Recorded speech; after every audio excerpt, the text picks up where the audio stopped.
Welcome to Vakeel Saab. సాధారణంగా ప్రతి ఇంట్లో కొన్ని చిన్న చిన్న సమస్యలు ఎదురవుతాయి. ఉదాహరణకు తండ్రి ఆస్తి కూతురికి వస్తుందా లేదా, లేదు అన్నదమ్ములతో పాటు కూతురికి సమాన హక్కు ఉంటుందా లేదా, ఈ చిన్న చిన్న సమస్యలతో పాటు చుట్టుపక్కల వాళ్ళతో ఏదో మాటామంతిలోనో ఒకసారి ఘర్షణ వస్తుంది. ఆ ఘర్షణ తర్వాత వాళ్ళు మనల్ని చూసి తిడుతున్నారనో, లేదా మనల్ని వాళ్ళు తిడుతున్నారనో, లేదా వాళ్ళని మనం వేరే వాళ్ళు తిడుతున్నారనో, వాళ్ళు తిట్టుకుంటున్నారని థర్డ్ పార్టీ వచ్చి మనకు చెప్పడం, ఇటువంటివన్నీ కూడా జరుగుతుంటాయి. వాటితో పాటు ఎక్కువగా కొలాయి దగ్గర ఘర్షణలో, లేదా మొక్కలు నీళ్ళు పోస్తున్నప్పుడు ఇటువంటి చిన్న చిన్న తగాదాలకి పోలీస్ స్టేషన్కి వెళ్తే పోలీసులు ఇది మా పరిధిలోకి రాదు అంటారు. మరి ఎవరికి చెప్పాలి? ఇటువంటి సమస్యల పరిష్కారానికి చిన్న చిన్న సమస్యల్ని కోర్టు మెట్లు ఎక్కొచ్చా లేదా అనే అంశంతో పాటు ఇటువంటి చిన్న చిన్న సమస్యలు ఎదురైనప్పుడు మరొక ఉదాహరణ, చిట్టీల పేరు మోసం చేసేవాళ్ళు కానీ, లేదు పక్కింటి వాళ్ళే కదా అని చిట్టీలు కట్టిన తర్వాత వాళ్ళ దగ్గర మనం ఎలాంటి ఆధారాలు లేకపోయినా ఒకరోజు సడన్గా ఆయన బిచ్చాన్ని ఎత్తేస్తాడు. అప్పుడు మనం ఏం చేయాలి? ఇది పోలీస్ స్టేషన్ పోతే ఇది సివిల్ మ్యాటర్ అంటారు. మరి మన డబ్బులు వస్తాయి రావా? ఒకవేళ చెక్కులు ఇచ్చినప్పుడు ఆ చెక్కులు ఏ విధంగా బౌన్స్ చేయాలి? ఒకవేళ చెక్కులు లేకుండా కేవలం ప్రామిసరీ నోట్లు మాత్రమే ఉంటే అది ఏ విధంగా మనం ముందుకు ప్రొసీడ్ అవ్వాలి? ఇటువంటి సమస్యలన్నిటికీ పరిష్కారానికి వకీల్ సాబులు ఈరోజు మనం పరిచయం చేస్తున్నాం. పూజారి నాగేశ్వరరావు గారు, అడ్వకేట్, హైకోర్టు. ఆయన అడిగి అంటే పెద్ద పెద్ద సమస్యలు కాకపోయినా ఇటువంటి కుటుంబ తరహా సమస్యలు కానీ, లేదా చుట్టుపక్కల ఎదురవుతున్న సమస్యలు కానీ, లేదా ఫైనాన్షియల్ ఇష్యూలతో జరుగుతున్న చిన్న చిన్న సమస్యలకి పరిష్కారం ఏ విధంగా ఉన్న విషయాన్ని నాగేశ్వర గారిని తెలుసుకుందాం. నాగేశ్వర గారు నమస్తే అండి. నమస్తే సార్. నాగేశ్వర గారు, సాధారణంగా కుటుంబంలో సమస్యలు వేరేగా ఉంటే చుట్టుపక్కల చిన్న చిన్న సమస్యలు ఎదురవుతుంటాయి. పక్కింటి వాళ్ళు మమ్మల్ని తిట్టారనో, లేదా డైరెక్ట్గా మాకు తిట్టకుండా వేరే వాళ్ళ మీద పెట్టి మమ్మల్ని తిడుతున్నారనో, లేదు చిన్న చిన్న గొడవలు పెరిగి పెద్ద అయితే కొట్టుకోవడం వరకు వస్తుంటాయి. అది ఎక్కడ కూడా కనబడిపోయినా కేవలం మాటల యుద్ధంతో నడుస్తుంటుంది చుట్టుపక్కల వాళ్ళతో. అటువంటి సమస్యల మీద పోలీస్ స్టేషన్కి వెళ్తే ఇది కాగజబుల్, నాన్ కాగజబుల్ అని చెప్తాం. మేము కోర్టుకి పంపిస్తాం, కోర్టులో వాళ్ళ డైరెక్షన్తోనే కేసు నమోదు చేస్తామని యాజ్ పర్ లా అదే చెప్తుంది. కానీ కంప్లైంట్ మాత్రం వాళ్ళకి ఆల్రెడీ డబ్బులు ఇచ్చేసారు పోలీసులకి, కాబట్టి పోలీసులు మా పక్షాన్ని లేరని ఒక అపోహ క్రియేట్ చేసుకుంటారు. చేసిన నేర విధానం ఏ విధంగా ఉన్నది విషయాన్ని కోర్టు అనుమతితోనే వాళ్ళు చేయాలి. కానీ బాధితుడు అవన్నీ ఆలోచించడు. ఆల్రెడీ ఆపోజిట్ పార్టీ పోలీసులకు సంబంధం ఉంది, పోలీసులకు డబ్బులు ఇచ్చాడు కాబట్టి నా కేసు నమోదు చేయలేదు అంటుంటాడు. అటువంటి ఇష్యూస్ వచ్చినప్పుడు ఏం చేయాలి? రెండోది, మీకు ఇందాక చెప్పా, బంధుత్వంలోనే లేదా ఫ్రెండ్షిప్లోనే చిట్టీలు వేసుకుంటారు. బంధువు కదా, ఫ్రెండే కదా అని చిట్టి వేస్తున్నప్పుడు ఎలాంటి ఆధారాలు ఉండవు. సడన్గా వన్ ఫైన్ డే వాడు జంప్ అవుతాడు, అప్పుడు వీళ్ళు ఎక్కడికి వెళ్ళాలి? చెక్కులు బౌన్స్ అయితే ఏం చేయాలి? అన్నిటికన్నా తండ్రి ఆశలో కూతురికి హక్కు ఏ విధంగా వస్తుంది? సాధారణంగా ప్రేమించి బయటికి వెళ్ళిపోయిన కూతురికి వస్తుందా, లేదు తల్లిదండ్రులే కుటుంబం అంతా కలిపి కూర్చొని పెళ్లి చేసిన కూతురికే వస్తుందా? ఈ ప్రశ్నకు సమాధానం చెప్పే ముందు ఒక్కసారి బ్రీఫ్గా మీ కుటుంబ నేపథ్యం చెప్పండి. నేను సాధారణంగా వచ్చేసి ఒక అత్యంత మధ్యతరగతి కుటుంబంలో, నేను ఒక చిన్న కుగ్రామంలో, ఎక్కడ అంటే వరంగల్ డిస్ట్రిక్ట్లో చెరుపల్లి అని ఒక గ్రామం ఉంటుందండి. అది చాలా ఇప్పటికి కూడా మాకు బస్ సౌకర్యం లేదు యాజ్ ఆన్ టుడే. అటువంటి గ్రామంలో పుట్టాను నేను. తర్వాత మా ఫాదర్ ఈజ్ ఏ ఇల్లిటరేట్, అంటే వ్యవసాయ కుటుంబము మాత్రమే, వ్యవసాయ కుటుంబాన్ని ఆధారం చేసుకొని బతికిన కుటుంబం మాది. మాకు కూడా పెద్దగా అంటే చాలా తక్కువ వ్యవసాయ కుటుంబం ఉంది. నేను అక్కడ పుట్టాను. తర్వాత ఫాదర్ అప్పుడు ఆయనకున్న బ్రాడ్ విజన్ అనుకోవచ్చు, ఏమైనా అనుకోవచ్చు, దాన్ని అతి చిన్నప్పుడే, నేను ఒక 5th క్లాస్ 6th క్లాస్లో ఉన్నప్పుడే నన్ను హైదరాబాద్కి స్టడీస్ కోసం పంపించారు. అప్పటి నుంచి నేను ఇక్కడ హైదరాబాద్లో స్టడీ చేసుకుంటూ, జాబ్ చేసుకుంటూ పనిచేస్తున్నాను. తర్వాత నా డిగ్రీ అయిపోయిన తర్వాత నేను అప్పట్లో మనకు శాప్ అని ఒక కొత్త కోర్స్ వచ్చింది. అప్పట్లో డేటా సైన్స్కి సంబంధించి శాప్ అని ఒక కొత్త కోర్స్ వచ్చినప్పుడు నేను దాంట్లో ట్రైనింగ్ తీసుకోవడం జరిగింది. ట్రైనింగ్ తీసుకోగానే నాకు ఇమీడియట్లీ జర్మన్లో జాబ్ వచ్చింది. అప్పుడు శాప్ మీద హెడెల్బర్గ్ అని శాప్ క్వార్టర్స్ ఉంటుంది, అక్కడ హెడ్ క్వార్టర్స్ ఉంటుంది. దాంట్లో నాకు జాబ్ రావడం జరిగింది. ఇమీడియట్లీ అక్కడికి వెళ్ళిపోయాను. దాని తర్వాత ఒక 32 దేశాలలో నేను పనిచేశాను. మొత్తం అన్ని దేశాలలో సాఫ్ట్వేర్లో నేను పనిచేసిన తర్వాత ఒక 7-8 ఇయర్స్ నేను కంటిన్యూస్గా ఫారిన్లో పనిచేసిన తర్వాత నాకు అప్పుడు ఆ జాబ్ మీద బోర్ కొట్టింది అన్నట్టు. అంతే, అంటే ఆ ఇన్ఫర్మేషన్ ఐటీ జాబ్ ఎట్లా అంటే థర్డ్ పార్టీతో సంబంధం పెద్ద ఉండదు. ఎప్పుడు ఆ సిస్టమ్ మీద కూర్చోవడం, ఆ సిస్టమ్ వర్క్ చేయడము, ఆ కాన్ కాల్స్ తీసుకోవడము తప్ప మనకు ఒక మనిషితోని పెద్ద సంబంధాలు ఏం జాబ్ అది. అంటే మనకు సోషల్ లైఫ్ అనేది చాలా తక్కువ. ఆ స్థాయి పెరుగుతున్న కొద్దీ అక్కడ వర్కింగ్ విధానం అంతా పెరుగుతుంది. ఫిక్స్ అయిపోయిన తర్వాత ఒక రోజు ఇక నేనే అనుకున్నాను, ఎంతకాలం ఈ 4 గోడల మధ్యలో పనిచేయాలా. కొన్ని సందర్భాలలో ఏంటంటే ఐటీ జాబ్ చేసేటప్పుడు అది రాత్రి ఏందో పగలైందో కూడా అర్థం కాకపోతుండే, ఎందుకంటే మనకు రూమ్ సేమ్ కాదు, లైటింగ్ అంతా సేమ్ ఇంక అంతే. సో ఇక ఆ తర్వాత నేను డిసైడ్ చేసుకున్నానంటే ఇది కాదు జాబ్, మనం చేయాల్సిన జాబ్ ఇది కాదు, కంపల్సరీ ఏదన్నా మనకు పబ్లిక్ రిలేషన్ ఉండాలా, లేకపోతే జనాల తరపున పోరాడాలా అని చెప్పేసి ఆ తర్వాత నేను జాబ్ అప్పుడు నేను రిజైన్ చేసే టైంకే నా సాలరీ వచ్చేసి అరౌండ్ ఒక 1 crore రూపీస్ ఉంది. ఓకే, ప్రయాణమా? ప్రయాణం. అప్పటికి ఇంకా ధైర్యం చేసి నేను జాబు మానేసిన తర్వాత అప్పుడు ఈ అడ్వకేట్ కావాలనే ఉద్దేశం ఉండే నాకంటే చిన్నప్పటి నుంచి కోరుకుండే, కానీ ఇక రకరకాల పరిస్థితుల వల్ల, కుటుంబ నేపథ్యం వల్ల, ఫైనాన్షియల్ ఇష్యూస్ వల్ల నాకు కుదరలే. ఇంకా దాని తర్వాత కొద్దిగా ఫైనాన్షియల్గా సెటిల్ అయిన తర్వాత సరే ఓకే రైట్, నేను కుటుంబాన్ని నడపగలుగుతా, ఇప్పుడు అంత అర్జెన్సీ ఏం లేదు నాకు ఎర్నింగ్స్లో అని చెప్పిన తర్వాత నేను ఈ అడ్వకేట్ ఫీల్డ్ని చూజ్ చేసుకోవడం జరిగింది. ఈ అడ్వకేట్ ఫీల్డ్ని కూడా నేను ఎందుకు చూజ్ చేసుకోవడం జరిగింది అంటే, ఇప్పుడు ఫారిన్కి నేను ఒక 8 years నేను ఫారిన్లో తిరిగిన తర్వాత అక్కడ కల్చరు, అక్కడ విధానం అంతా అలవాటైన తర్వాత మళ్ళీ నేను ఇండియాకి వచ్చిన తర్వాత ఒక విషయాన్ని గమనించిన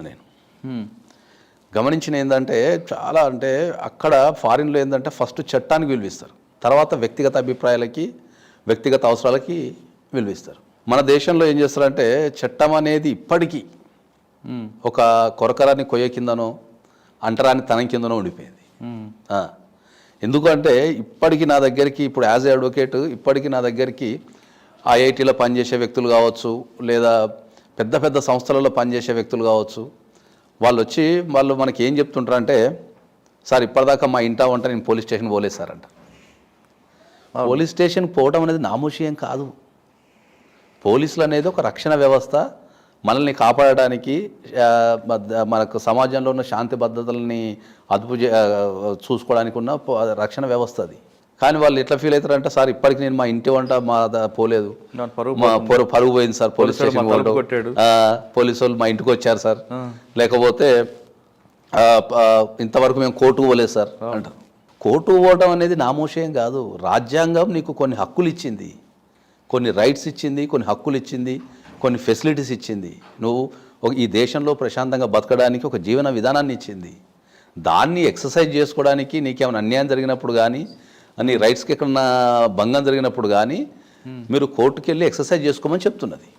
ఇప్పటికీ ఆ జీవిత విధానాన్ని బాగా గమనించిన. అంటే ఆ ట్రెండ్ మార్చాలని మీరు లాలోకి వచ్చారు? అవును, ఆ ట్రెండ్ మార్చడానికి లాలోకి వచ్చింది ప్రధానంగా. సాధారణంగా లా చేసిన వాళ్ళు ప్రతి ఒక్కరు కూడా ముందు సర్వీస్ మోటో అంటారు, తర్వాత ప్రొఫెషనల్ అంటారు, తర్వాత కమర్షియల్ అవుతుంటారు. మరి కొంతమంది ఆ క్రిమినల్స్తో కలిసి వేరే యాంగిల్లో వెళ్ళిపోతుంటారు. కొన్ని మర్డర్ల కేసులు కూడా మనం చూస్తున్నాం. క్రిమినల్ యాంగిల్ పక్కన పెడతా ఉన్నాను, అందరూ రారు. అది ప్రొఫెషనల్గా చాలా 1% కూడా ఉండకపోవచ్చు. సార్ మీరు ప్రొఫెషనల్ అనుకున్నారా, సర్వీస్ మోటో అనుకున్నారా, కమర్షియల్ చేద్దాం అనుకున్నారా? ఆల్రెడీ మీరు ఫైనాన్షియల్ సెటిల్ ఉన్నారు కాబట్టి. అంటే నేను వాస్తవానికి చెప్పాలంటే నేను వచ్చిందైతే సర్వీస్ మోటో కిందనే వచ్చిన. నేను సర్వీస్ చేయాలి, జనాలకు సర్వీస్ చేయాలి, అడ్వకేట్ కింద. ఎవరికైనా అన్యాయం జరిగితే మనం దాన్ని వాళ్ళకి న్యాయం చేయాలనే ఉద్దేశంతోనే వచ్చినాం. దాని మీదనే ఉన్నాం ఇప్పటికీ. ఎవరికి అన్యాయం జరిగినా కూడా మనం వాళ్ళకి న్యాయం చేస్తానికే ఉన్నాం. కానీ మనకి ఇండియాలో ఒక లాని మనం కనుక ఒక కోర్టులో కేసు నడపాలి అంటే మనకు కంపల్సరీ కొద్దిగా కమర్షియల్ యాంగిల్ ఆలోచించాల్సిన పరిస్థితి ఏర్పడుతుంది. అంటే అదొకటి ఆలోచించాలంటే మీరు ఫ్రీగా సర్వీస్ చేస్తామన్నా జనం కూడా వేరే అనుకుంటారు. అది కూడా ఉన్నది. ఫ్రీగా సర్వీస్ చేస్తాను లేదు. నేను కొన్ని సందర్భాలలో ఏమైందంటే, కొంతమందికి నేను ఫ్రీ సర్వీస్ చేయడానికి వచ్చినప్పుడు అంటే మాకు ఫ్రీ సర్వీస్ చేసి మీరు ఆపోజిట్ వాళ్ళ దగ్గర అమ్ముడుపోతున్నారా అని అదొక పాయింట్ ఉంటుంది. లేదు అందుకే మాతో వాదిస్తున్నాడు, చెట్టు కింద ప్లేటర్ అనే పదం కూడా, అనే అపవాదం కూడా వస్తుంటుంది. సో నేనైతే వచ్చిందైతే సర్వీస్ చేయడానికి వచ్చిన. కానీ ఇక కొన్ని సందర్భాలలో ఏంటంటే కొద్దిగా కమర్షియల్ కూడా కావాల్సి వచ్చింది దానికి. ఎందుకంటే అది రన్ చేయాల్సిన పరిస్థితి ఏర్పడుతుంది. ఒక వ్యక్తితో ఎప్పుడు కూడా మనం సర్వీస్కి వచ్చిన తర్వాత ఫస్ట్ కేసు ఏంటంటే, నేను సర్వీస్కి వచ్చిన ఫస్ట్ కేసు అంటే, నేను అడ్వకేట్ అయిన తర్వాత తీసుకున్న ఫస్ట్ కేసు ఏముందంటే, ఒక డైవర్స్ కేసు తీసుకున్నాను ఫస్ట్. 498 లేదు, డైవర్స్ కేసు అంటే లేదు, అది contested divorce. So first case అది. సో ఆ ఫస్ట్ కేసు మీరు మెయిల్ ఫీమేల్ వైఫ్ తీసుకున్నాను? ఫీమేల్ వైఫే తీసుకున్నాను. అచ్చా, ఏంటి అంత హరాస్మెంట్ చేశాడు ఆయన? అవును. సో తీసుకున్నా. సార్ ఇప్పుడు కరెక్ట్ సబ్జెక్ట్లోకి వచ్చారు. సార్ మీరు ఫస్ట్ కేసులో తీసుకున్నారు. సాధారణంగా భర్త భార్య మధ్యన జరిగే విభేదాలు కోర్టు వరకు వస్తుంటాయి. కొంతవరకు గతంలో తీసుకుంటే పెద్దల మాకు సమక్షంలో అయిపోయింది. అది అప్పుడు ఉమ్మడి కుటుంబ వ్యవస్థ ఉంది కాబట్టి నడిచేది. ఇప్పుడు వేరే వేరే కారణాల చేత వాళ్ళు తొందరగానే డైవర్స్కి వస్తున్నారు. 498 పెట్టి డైవర్స్కి వెళ్ళాలా, లేదా మ్యూచువల్ డైవర్స్ తీసుకోవాలా, లేదు మీరు అన్నట్లుగా అమ్మాయి ముందు కంటెస్ట్ చేస్తే ఏ విధంగా ప్రొసీడ్ అవ్వాలి? మీ ఫస్ట్ కేసు అదే కాబట్టి. అవును, ఫస్ట్ కేసు నాకు నేను డైవోర్స్ తీసుకునే టైంకి నాకు అంత అవగాహన, చట్టాల మీద అంత అవగాహన కూడా లేదు. ఇప్పుడు ఏంటంటే నేను కొన్ని వందల వేల కేసులు నేను డైవోర్స్ కేసులు చేసిన కాబట్టి ఇప్పుడు ప్రజెంట్ ఉన్న సామాజిక పరిస్థితుల ప్రకారం ఏంటంటే మ్యూచువల్ డైవోర్స్ అనేది best policy in the country. మీరు ఎప్పుడైనా గమనించారా ఒక సెలబ్రిటీ కోర్టుకి వెళ్ళి డైవోర్స్ కేసులలో కొట్లాడడం మీరు ఎప్పుడైనా గమనించారా? ఉండదు. మరి ఒక సెలబ్రిటీలు కోర్టుకి వెళ్ళి కొట్లాడలేనప్పుడు ఒక సామాన్య వ్యక్తి ఒక కోర్టులో డైవర్స్ తీసుకోవడానికి యావరేజ్ టైం ఇండియాలో ఇప్పుడున్న పరిస్థితుల్లో 5 years పడుతుంది. యావరేజ్ టైం అంటే యావరేజ్ టైం. కొన్ని సందర్భాల్లో మనం 2 yearsలో డైవర్స్ చేసిన కేసులు కూడా ఉన్నాయి, కానీ మనం ఓవరాల్గా తీసుకుంటే ఒక డైవర్స్ కేసుకి 5 years టైం పడుతుంది. మ్యూచువల్ డైవర్స్ మ్యూచువల్ డైవర్స్ అనేది జనరల్గా అకార్డింగ్ టు లా ప్రకారం 6 months. సార్ ఇప్పుడు అప్లై చేసిన డేట్ నుంచి 6 monthsలో మ్యూచువల్ డైవర్స్ ఇవ్వాలా? సార్ మ్యూచువల్ డైవర్స్కి అప్రూవ్ అవ్వాలంటే ఏం చేయాలంటే? మ్యూచువల్ డైవర్స్కి అప్రోచ్ కావాలంటే ఏంటంటే ఇప్పుడు ఒక కేసు యొక్క ప్రతి కేసుకి కొన్ని పారామీటర్స్ ఉంటాయి. ఇప్పుడు వాళ్ళిద్దరికి కొత్తగా పెళ్ళయింది, వాళ్ళకి పడతం లేదు, పిల్లలు లేరు, అక్కడ ఏం ఇష్యూస్ ఉండవు మనకు. సో వాళ్ళు ఈజీగా మ్యూచువల్ డైవర్స్ తీసుకోవచ్చు. అంటే రీజన్ ఏం చెప్పాలి అమ్మాయి? మ్యూచువల్ డైవర్స్లో కోర్టు ఎప్పుడు ఇంటర్ఫియర్ కాదు. మ్యూచువల్ డైవర్స్లో మన కోర్టు ఎప్పుడు ఇంటర్ఫియర్ కాదు. ఎందుకంటే అది మ్యూచువల్గా వాళ్ళు ఇద్దరు అండర్స్టాండింగ్తో తీసుకున్న డైవర్స్ కాబట్టి కోర్టు ఎప్పుడు కూడా ఇంటర్ఫియర్ కాదు దాంట్లో, అంటే ఫోర్స్ చేయదు పార్టీస్ని.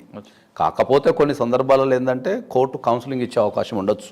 ఎందుకమ్మా డైవర్స్ తీసుకుంటున్నారు, మంచి జీవితం ఉంది కదా, చిన్న చిన్న పొరపాట్లు కదా, కలిసి ఉండొచ్చు కదా అనేది. ఎందుకంటే మనది కుటుంబ వ్యవస్థ కాబట్టి భారతదేశం అనేది ఒక మ్యారేజ్ని కాపాడటానికి కోర్టు ట్రై చేయొచ్చు. సో మ్యూచువల్ డైవర్స్లో ఎప్పుడైనా కూడా కోర్టులో రాసిన విషయాలు అనేటివి లాపరంగా ఉన్నాయా లేవా అనేది మాత్రమే చెక్ చేసుకుంటారు తప్ప. అంటే ఒక అమ్మాయి మ్యూచువల్ డైవర్స్ తీసుకోవాలంటే ఒక అడ్వకేట్కి అప్రోచ్ అవ్వాలా, కోర్టుకి వెళ్ళాలి? లేదు, కంపల్సరీ అడ్వకేట్కి అప్రోచ్ కావాల్సిన అవసరం ఏర్పడుతుంది. ఎందుకంటే సామాన్య వ్యక్తులకు కోర్టు ప్రాసెస్ కానీ, ఎక్కడ అప్లై చేయాలి, ఎట్లా అప్లై చేయాలి, దాని ఫార్మాట్ కానీ, దాన్ని నెంబరింగ్ చేయటం కానీ ఇవన్నీ వాళ్ళకు ఉండవు. కాబట్టి ఒక మ్యూచువల్ డైవర్స్ అప్లై చేయాలి అంటే కంపల్సరీ ఒక అడ్వకేట్ ఉంటేనే అది మీకు ఈజీ ప్రాసెస్. సాధారణంగా మ్యూచువల్ డైవర్స్లో అడ్వకేట్ ఫీజు ఎంత ఉంటుందండి కోర్టు ఖర్చులతో కలిపి? ఎప్పుడైనా కూడా మనం ఓపెన్గా మాట్లాడితే ఎట్లుంటుందంటే ఫ్యామిలీ కేసులలో ఎక్కడ కూడా కోర్టు ఫీజులు ఉండవు. మ్యాక్సిమం ద ఫ్యామిలీ కేసులలో తీసుకుంటారు కదా, అది ఇక అదే అంటున్నాను. మ్యాక్సిమం మనం కోర్టు ఫీజుకి వచ్చినప్పుడు ఏంటంటే ఫ్యామిలీ కేసులలో ఏ కోర్టుకైనా కూడా 10 rupees కోర్టు ఫీజు ఉంటుంది అంతే. అది మ్యూచువల్ డైవర్స్ కానీ లేకపోతే కంటెస్టెడ్ డైవర్స్ కానీ ఏ రకమైన కూడా ఫ్యామిలీ కోర్టులలో ఫీజు అనేది ఉండదు. 10 rupees ఉంటుంది.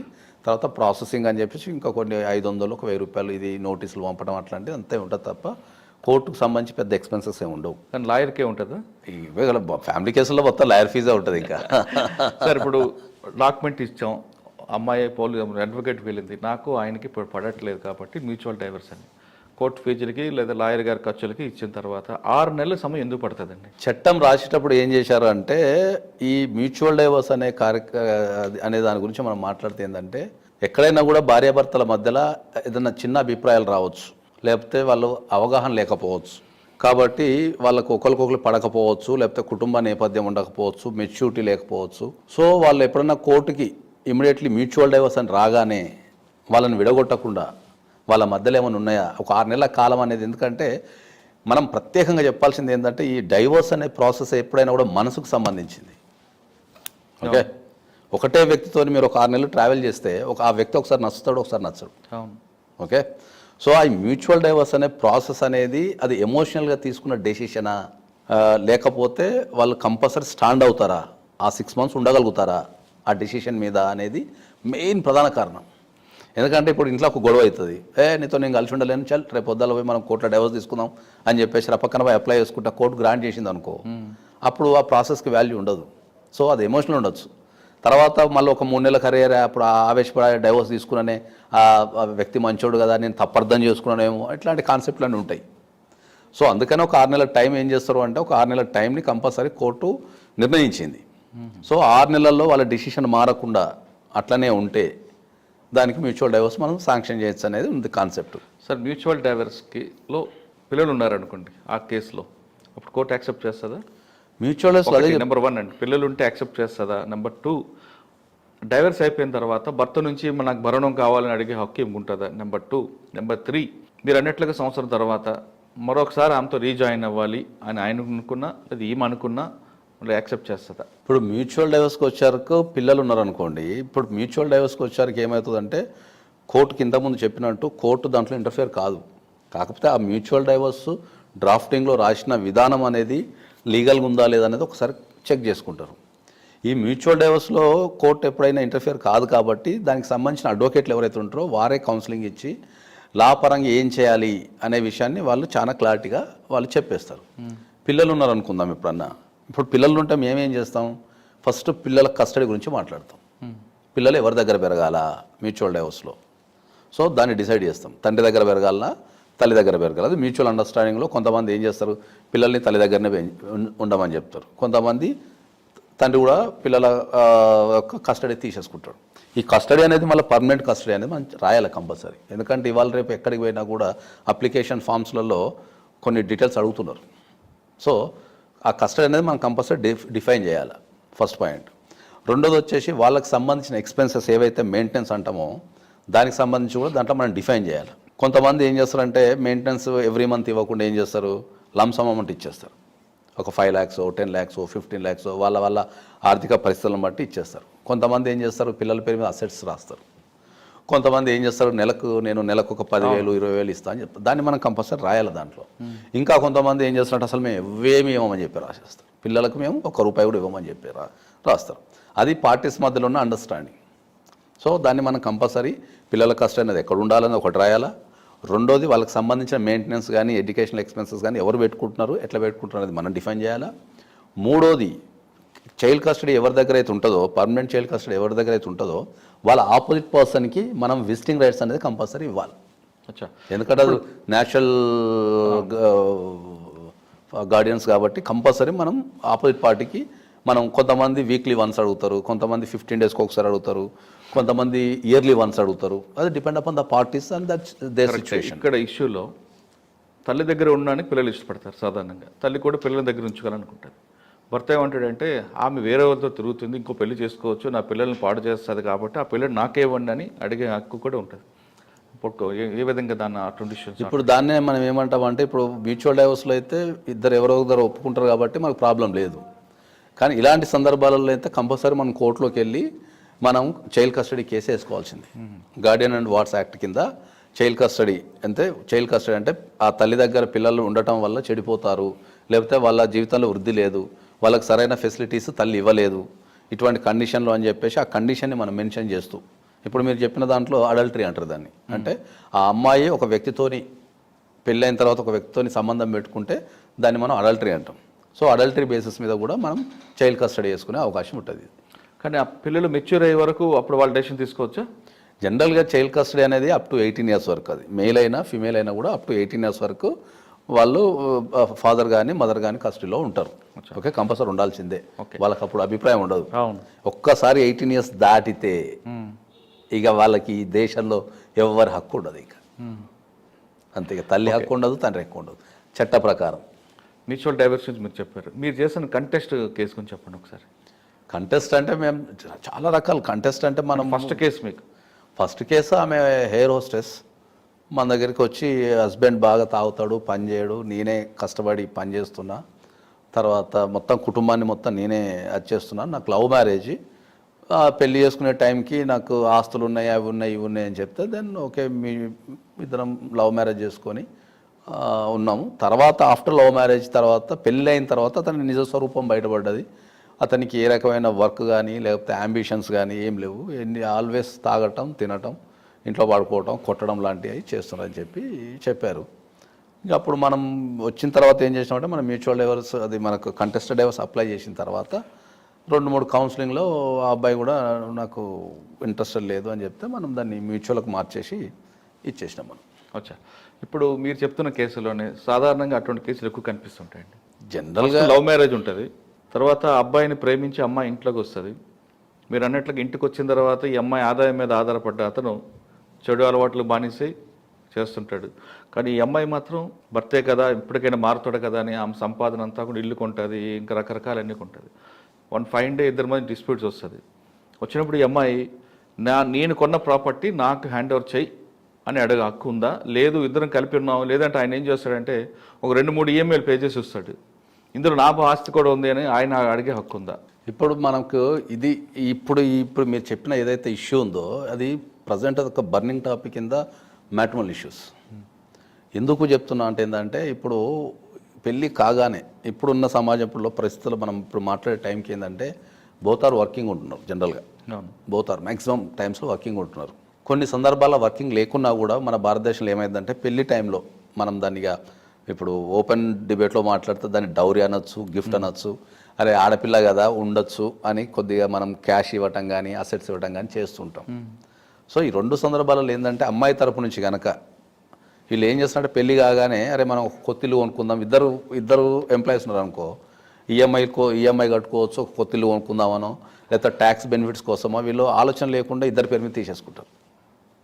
తర్వాత ఇద్దరి పేరు మీద తీసుకుంటారు, ఒక 1 year తర్వాత డిస్ప్యూట్ రాగానే కథం, అది డిస్ప్యూట్ అయిపోతుంది. అవును, అప్పుడు ఆ ప్రాపర్టీ ఎవరికి వెళ్తుంది? అమ్మాయికి వెళ్తుందా?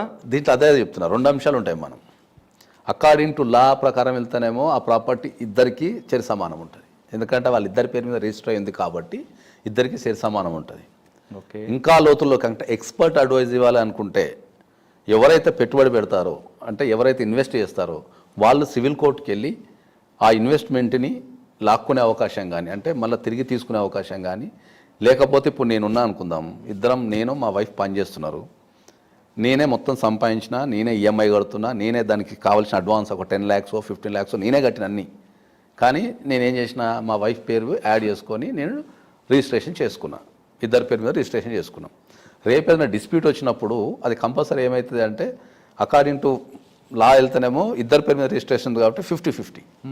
కానీ నేనే అడ్వాన్స్ కట్టినట్టు, నేనే ఈఎంఐ కట్టినట్టు అన్నీ నా పేరు మీదనే కనుక సాక్ష్యాలు ఉంటే మళ్ళీ నేను సివిల్ కోర్టుకి వెళ్ళి ఈ ప్రాపర్టీ మొత్తం నాదే, ఇది నా కష్టార్జితం కాబట్టి మా ఆవిడ పేరు తీసేయండి, ఆ ఆస్తి నాకు చెందేటట్టు చేయండి అని చెప్పి మనం సివిల్ కోర్టులో కూడా కేసు వేసుకోవచ్చు. ఓకే, ఇప్పుడు మీరు చెప్తున్నట్లుగా రివర్స్ వచ్చాం అనుకోండి, అమ్మాయి క్యాపిటల్ పెట్టింది, అమ్మాయి కూడా సేమ్ రైట్, ఈ అమ్మాయి ఇతను 2-3 ఈఎంఐలు కడతాడు, ఇద్దరి మధ్య డిస్ప్యూట్ వచ్చింది, ఆ ప్రాపర్టీ ఎవరికి వెళ్తుంది?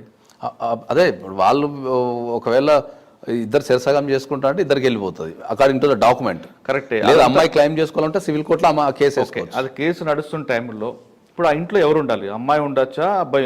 ఇద్దరు వీడిపై డిస్ప్యూట్ వచ్చింది కాబట్టి ఆ ప్రాపర్టీలో ఎవరు ఉండాలి, పొజిషన్ ఎవరు ఉండాలి? అది ఇక్కడ మళ్ళీ కాంప్లికేటెడ్ ఉంటుంది.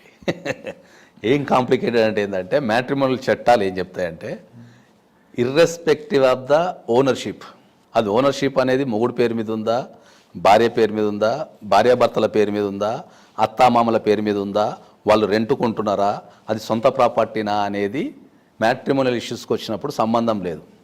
వైఫ్ కెన్ రిసైడ్, భర్త ఎక్కడుంటే అక్కడ ఇర్రెస్పెక్టివ్ ఆఫ్ ద ఓనర్షిప్, ఆయన రెంటుకుండొచ్చు లేదా సొంత ఆస్తి కావచ్చు, అత్తామామల ఆస్తి కావచ్చు, ఎవరి ఆస్తి అయినా సరే మెట్టినింట్లో ఎవరింట్లోనే ఉండే అధికారం వైఫ్కి ఉంది. అక్కడికి వచ్చినప్పుడు అక్కడ ఎవరి ప్రాపర్టీ అనేది కోర్టు చూడదు. దీన్నే విషయాన్ని సివిల్ కోర్టుకు వచ్చినప్పుడు మళ్ళీ ఓనర్షిప్ రైట్స్ అయితే చూస్తారు, ఓనరే దాంట్లో ఉండాలి అనేది. ఓనర్ ఎవరు వస్తారు ఇప్పుడు నేను చెప్పిన కేసులో? అదే ఎవరి ఇంటి ఉంటే వాళ్ళు వస్తారు. ఓకే, కానీ ఈ మధ్యకాలంలో 2 ఇష్యూస్ కేస్ స్టడీస్ చూశాను. ఒకటి, అమ్మాయి ఏం చేస్తుందంటే భర్తతో విభేదాలు వచ్చి వెళ్ళిపోతుంది, కొంతకాలం దూరంగా ఉంటే సర్దుకుంటుంది కదా. ఈలోగా ఈయన ఏం చేస్తాడు, ఈ ఇంటి మీద లోన్ తీసుకొని లేదా ఇంకో థర్డ్ పార్టీకి అగ్రిమెంట్ చేయడము లేదా ఇంటికి లాక్ చేసుకెళ్ళిపోవడం చేస్తాడు. ఒకవేళ లాక్ చేసుకెళ్ళిపోతే అమ్మాయి తాళం పగలగొట్టి ఇంట్లోకి వెళ్ళి హక్కుందా లేదా? అంటే ఇప్పుడు తాళం పగలగొట్టి అనటం కంటే మనం కోర్టుకి వెళ్ళి మనం పర్మిషన్ తెచ్చుకొని ఇంట్లోకి వెళ్తే అది బ్యూటిఫుల్గా ఉంటుంది. ఓకే, మళ్ళీ తాళం పగలగొడితే మళ్ళీ ఇష్యూ ఏమవుతుంది, లోపల నేను ₹1,00,000 క్యాష్ పెట్టినా లేకపోతే బంగారం పెట్టినా అవుతుంది. మళ్ళీ ఆమె కూడా రైట్స్ నాకు ట్రెస్ పాస్ ఎందుకు అవుతుంది? అదే రైట్స్ అనేది నువ్వు ఎప్పుడు ఎక్సర్సైజ్ చేసుకుంటావు, నువ్వు కోర్టుకి వెళ్ళినప్పుడే రైట్స్ ఎక్సర్సైజ్ చేసుకుంటావు. ఓకే, ఇప్పుడు చట్టాలు అనేది చాలా కాంప్లికేటెడ్ ఉంటాయి, ఎందుకంటే ఒక సామాన్య వ్యక్తులకు అర్థం కాని విషయం ఏంటంటే చట్టాలు అనేవి చాలా కాంప్లికేటెడ్ ఉంటాయి, అందుకే వాళ్ళు చాలా కన్ఫ్యూజ్ అవుతుంటారు. ఇప్పుడు మీరు ఒక మాట చెప్పారు, ఏం చెప్పారు, నా వైఫ్ కాబట్టి అతని భార్య కాబట్టి తాళం బద్దలు కొట్టుకొని ఇంట్లోకి పోయింది అంటారు. అవును, మరి అదే విషయాన్ని మీకు ఒక స్పష్టంగా చెప్తాను, నా వైఫ్ కాబట్టి ఆమెకి ఇష్టం లేకుండా నేను ఆమెను ముట్టుకునే అధికారం చట్టంలో లేదు, దాన్ని మ్యారిటల్ రేప్ అంటారు. అవును, రేప్ అది. మరి ఇప్పుడు మనం సింపుల్గా ఏమైనా నా భార్య కదా నాకు నచ్చింది కదా నువ్వు రా అని చెప్పి మనం అనలేము. ఒకవేళ భార్యకు ఎగేనిస్ట్ కనుక మనం ముట్టుకున్నా, భార్యకి ఎగేనిస్ట్ మనం ఏమన్నా మనం సహజీవనం అంటే దాన్ని మనం పదాలు ఇప్పుడు అది సెన్స్ వస్తుందేమో, సహజీవనం. భార్యకి అగైనిస్ట్ మనం sex చేసినా కూడా అది రేప్ కేసు. రేప్ కేసు అది. భార్య can go directly to the police station, అరే భయ్ నాకు ఇంట్రెస్టే లేదు, ఇగో నన్ను బలవంతం చేసిండంటే కథం రేప్ కేసు బుక్ చేసేస్తాను. ఓకే, ఒకవేళ అమ్మాయి పొజిషన్లో ఉందనుకోండి, ఈ అమ్మాయి భర్త కట్టడం మానేశాడు, బ్యాంక్కి టైం అయిపోయింది, బ్యాంక్ వాళ్ళు ఆక్షన్కి వస్తారు, అప్పుడు అమ్మాయి ఏం చేయాలండి? బ్యాంక్ తీసేసుకుంటుంది. Bank is ultimate. మళ్ళీ ఇక్కడికి వచ్చాక ఏమవుతుంది, బ్యాంక్ ఈజ్ అల్టిమేట్. ఎందుకంటే బ్యాంక్కి అగైనిస్ట్ ఏ కోర్టు కూడా ఆర్డర్ ఇవ్వలేదు. ఎందుకు ఇవ్వలేదు? బ్యాంకులో దాచుకున్న పైసలు ఎవరి? పబ్లిక్. మీరు దాచుకున్న పైసలు మీ కుటుంబం కోసం మీరు దాచుకుంటారు, నా కొడుకు చదువు కోసం నేను దాచుకుంటా, పెళ్లి కోసం ఇంటి కోసం దాచుకున్న పైసలన్నీ బ్యాంకులో ఉంటాయి. వాటిని లోన్లు తీసేసుకొని కట్టగలదనుకో, కోర్టు అప్పుడు భార్యాభర్తలతో సంబంధం ఉండదు కోర్టుకి. ఇంకా బ్యాంక్ ఫేవర్ లోటు వేస్తుంది. ఎందుకంటే అవి రికవరీ చేసుకోలేదనుకో, మరి మీ డబ్బులు నా డబ్బులు ఎడిగిపోతాయి. కాబట్టి ఎప్పుడైనా మీరు గుర్తుపెట్టుకునే అంశం ఏంటంటే, బ్యాంకింగ్కి వచ్చారకు ఏ కోర్టు కూడా బ్యాంకుకి వ్యతిరేకంగా ఇవ్వటం కష్టం. ఎందుకంటే ఆ డబ్బు ప్రజలది, దాన్ని కాపాడాల్సిన బాధ్యత కోర్టుకు ఉంటుంది, సమాజానికి ఉంటుంది, గవర్నమెంట్ కూడా ఉంటుంది. ఇప్పుడు ఇటువంటి కేసుల్లో భర్త వేధిస్తుంటాడు, తాళం వేసుకు వెళ్ళిపోయాడు, ఆ అమ్మాయి ఆ ఇంట్లో ఉండాలంటే యాజ్ పర్ లీగల్గా ఏం చేయాలి చెప్పండి? మనకు డొమెస్టిక్ వైలెన్స్ అని ఒక యాక్ట్ ఉంది. అదొక మంచి అసలు ఎంత బ్యూటిఫుల్ DV యాక్ట్ అంటాం మనం. ఎంత బ్యూటిఫుల్ యాక్ట్ అంటే అసలు ఒక లేడీస్కి దాంట్లో మంచి యాక్ట్ అది అసలు. యాక్చువల్లీ దాన్ని ఎవరు కూడా ఎక్సర్సైజ్ చేయరు ఇండియాలో. అది ఎప్పుడన్నా భర్త ఇంట్లో నుంచి వెళ్ళగొట్టినప్పుడు మనకు సెక్షన్ 19 కింద, డొమెస్టిక్ వైలెన్స్ యాక్ట్లో సెక్షన్ 19 కింద రైట్ టు రెసిడెన్స్ అని ఉంటుంది. మనం వెళ్ళి కోర్టుకి వెళ్ళి, ద నియరెస్ట్ కోర్టుకి వెళ్ళి సెక్షన్ 19 కింద కనుక మనం అప్లికేషన్ ఫైల్ చేసుకుంటే మెజిస్ట్రేట్ అన్ని పరిశీలించి తాళం బద్దలు కొట్టుకొని పోయి ఇంట్లో పోమా అని చెప్పి ఆర్డర్ ఇస్తాం. అంటే ఆమె DV యాక్ట్కు వెళ్ళాలి. అవును, చట్టంలో ప్రొవిజన్ ఉంది. అత్తామామలు రానియకున్నా, మౌరు రానియకున్నా, ఆమెకి ఇల్లు లేకున్నా, ఆ రైట్ టు రెసిడెన్స్ కింద మీరు వెళ్ళి మీరు అప్లికేషన్ వేసుకుంటే కంపల్సరీ కోర్టు పరిశీలించి 100% మీకు ఆర్డర్ ఇస్తుంది. ఓకే, అటువంటి కేసుల్లోనే సాధారణంగా ముందు ప్రేమించుకుంటారు, పెళ్లి చేసుకుంటారు, అంతా బాగానే ఉంటుంది. లేదా కొంతమంది కుటుంబ పెద్దలతో పెళ్లి చేసుకుంటారు అంగీకారంతో. ఆమెను విడగొట్టాలి, భార్యని పంపించాలి. ఈయనకి ఏదో ఎఫ్ఐఆర్ ఉండొచ్చు, లేదా ఈయనకి ఏదో డబ్బులు వస్తాయని, ఇంకొక కట్నం వస్తుందని ఇంట్లో వాళ్ళు ప్రెజర్ ఇవ్వచ్చు. అటువంటి టైంలో మ్యూచువల్ డైవర్స్కి ఆమెను అంగీకరించదు. ఈయన కంటెస్ట్ చేస్తే ఎవరో చెప్తారు, నువ్వు కూడా భరణం ఇవ్వాలి, కాబట్టి ఆమె క్యారెక్టర్ని బ్యాడ్ చేసి పంపించాలని ఎవరో ఒక ఐడియా ఇస్తారు. అటువంటి క్యారెక్టర్ బ్యాడ్ చేయాలని కూడా కొంతమంది ప్రయత్నిస్తుంటారు. లేడీ క్యారెక్టర్ని బ్యాడ్ చేయాలని, ఇంటికి వచ్చిన వాళ్ళతో మాట్లాడుతుందనో, లేదు ఆమె ఎవరైనా ఫ్రెండ్స్ కజిన్స్ వచ్చినా సరే వాళ్ళిద్దరికి కలిపి ఒక లింక్ క్రియేట్ చేయడం, CC కెమెరా, ఇటువంటి క్యారెక్టర్ని బ్యాడ్ అనాలిసిస్ చేసే వాళ్ళని ఏ విధంగా మనం కౌంటర్ అయ్యాలండి? ఇప్పుడు మనకి ఒక విషయం మనం చెప్పాల్సిన విషయం ఏంటంటే, ఒక వ్యక్తి కనుక డైవర్స్ కావాలనుకుంటే, okay, the easiest process is a cruelty. క్రుయాలిటీకి సరైన డెఫినేషన్ చట్టంలో కరెక్ట్ లేదు. ఓకే, క్రుయాలిటీకి రూపం లేదు. ఓకే, మనం ఒక వ్యక్తిని పదే పదే చీత్కరించుకోవడం క్రుయాలిటీనే, అన్నం పెట్టకపోవడం క్రుయాలిటీనే, మొగుడి యొక్క తల్లిదండ్రుల్ని సరిగ్గా చూసుకోకపోవడం క్రుయాలిటీనే, తర్వాత సెక్స్ జీవితాన్ని ఇవ్వకపోవడం క్రుయాలిటీనే. అట్లా క్రుయాలిటీకి రూపం లేదు. The cruelty is a word. Cruelty అనే పదం కనుక ఎవరికైనా అర్థమైతే డైవర్స్ ఇట్లా మనం నిలబెట్టి ఇప్పించచ్చు. దాంట్లో మీరు అన్నట్టు రూపమే లేదు కదా, దానికి రూపం లేదు దానికి. కాబట్టి అటువంటి కేసుల్ని అమ్మాయి ఏ విధంగా ఎదుర్కోవాలంటే, అటువంటి సాడిస్ట్ ఫెలోస్కి? అవును, మీరు ఇప్పుడు ప్రధానంగా మనకు ఇప్పుడు భారతదేశంలో మనం ఇంతకుముందు మనం చెప్పినట్టు ఏంటంటే, చట్టాల మీద ఎవరికి సరైన అవగాహన లేదు. ఫస్ట్ ఎందుకు లేదు అంటే, ఇప్పటికి కూడా మన దగ్గరకు వచ్చే ప్రతి వ్యక్తి ఏం చెప్తున్నాడంటే, సార్ ఇప్పుడు నువ్వు నా భార్యతోని కలిసి జీవించలేని పరిస్థితి ఉంది, అది కారణం ఏదైనా కావచ్చు, ఒక్కొక్క వ్యక్తికి ఒక్కొక్క కారణం ఉంటుంది, కానీ నా భార్య ఒప్పుకుంటేనే నాకు డైవర్స్ వస్తుంట కదా సార్ అని వచ్చి అడుగుతాం.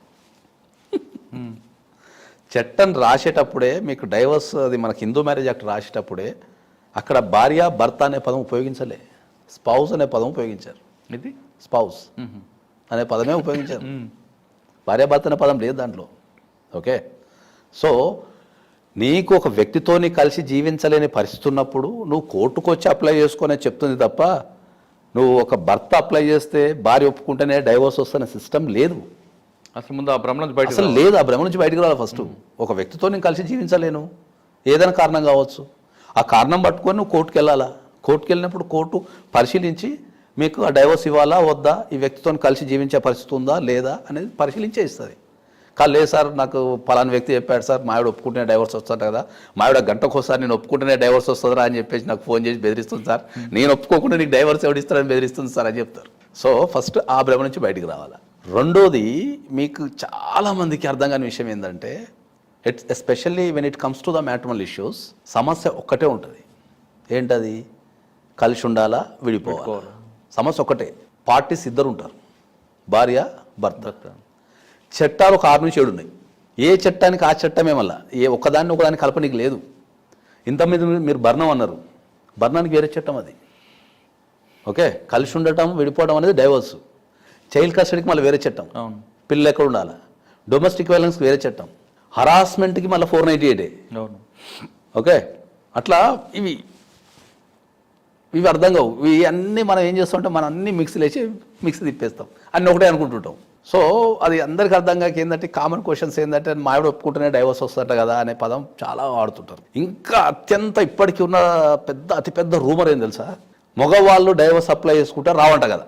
ఫస్ట్ రాగానే అడిగే క్వశ్చన్ ఏంటంటే, సార్ నేను మగవాళ్ళు అప్లై చేసుకుంటే డైవర్స్ రావంట కదా అంటారు. డైవోర్స్ అనేది ఇవ్వడానికి మగవాళ్ళు ఆడవాళ్ళు వీళ్ళు అప్లై చేసుకోవాలా వాళ్ళు అప్లై చేసుకోవాలని సిస్టమ్ ఏం లేదు.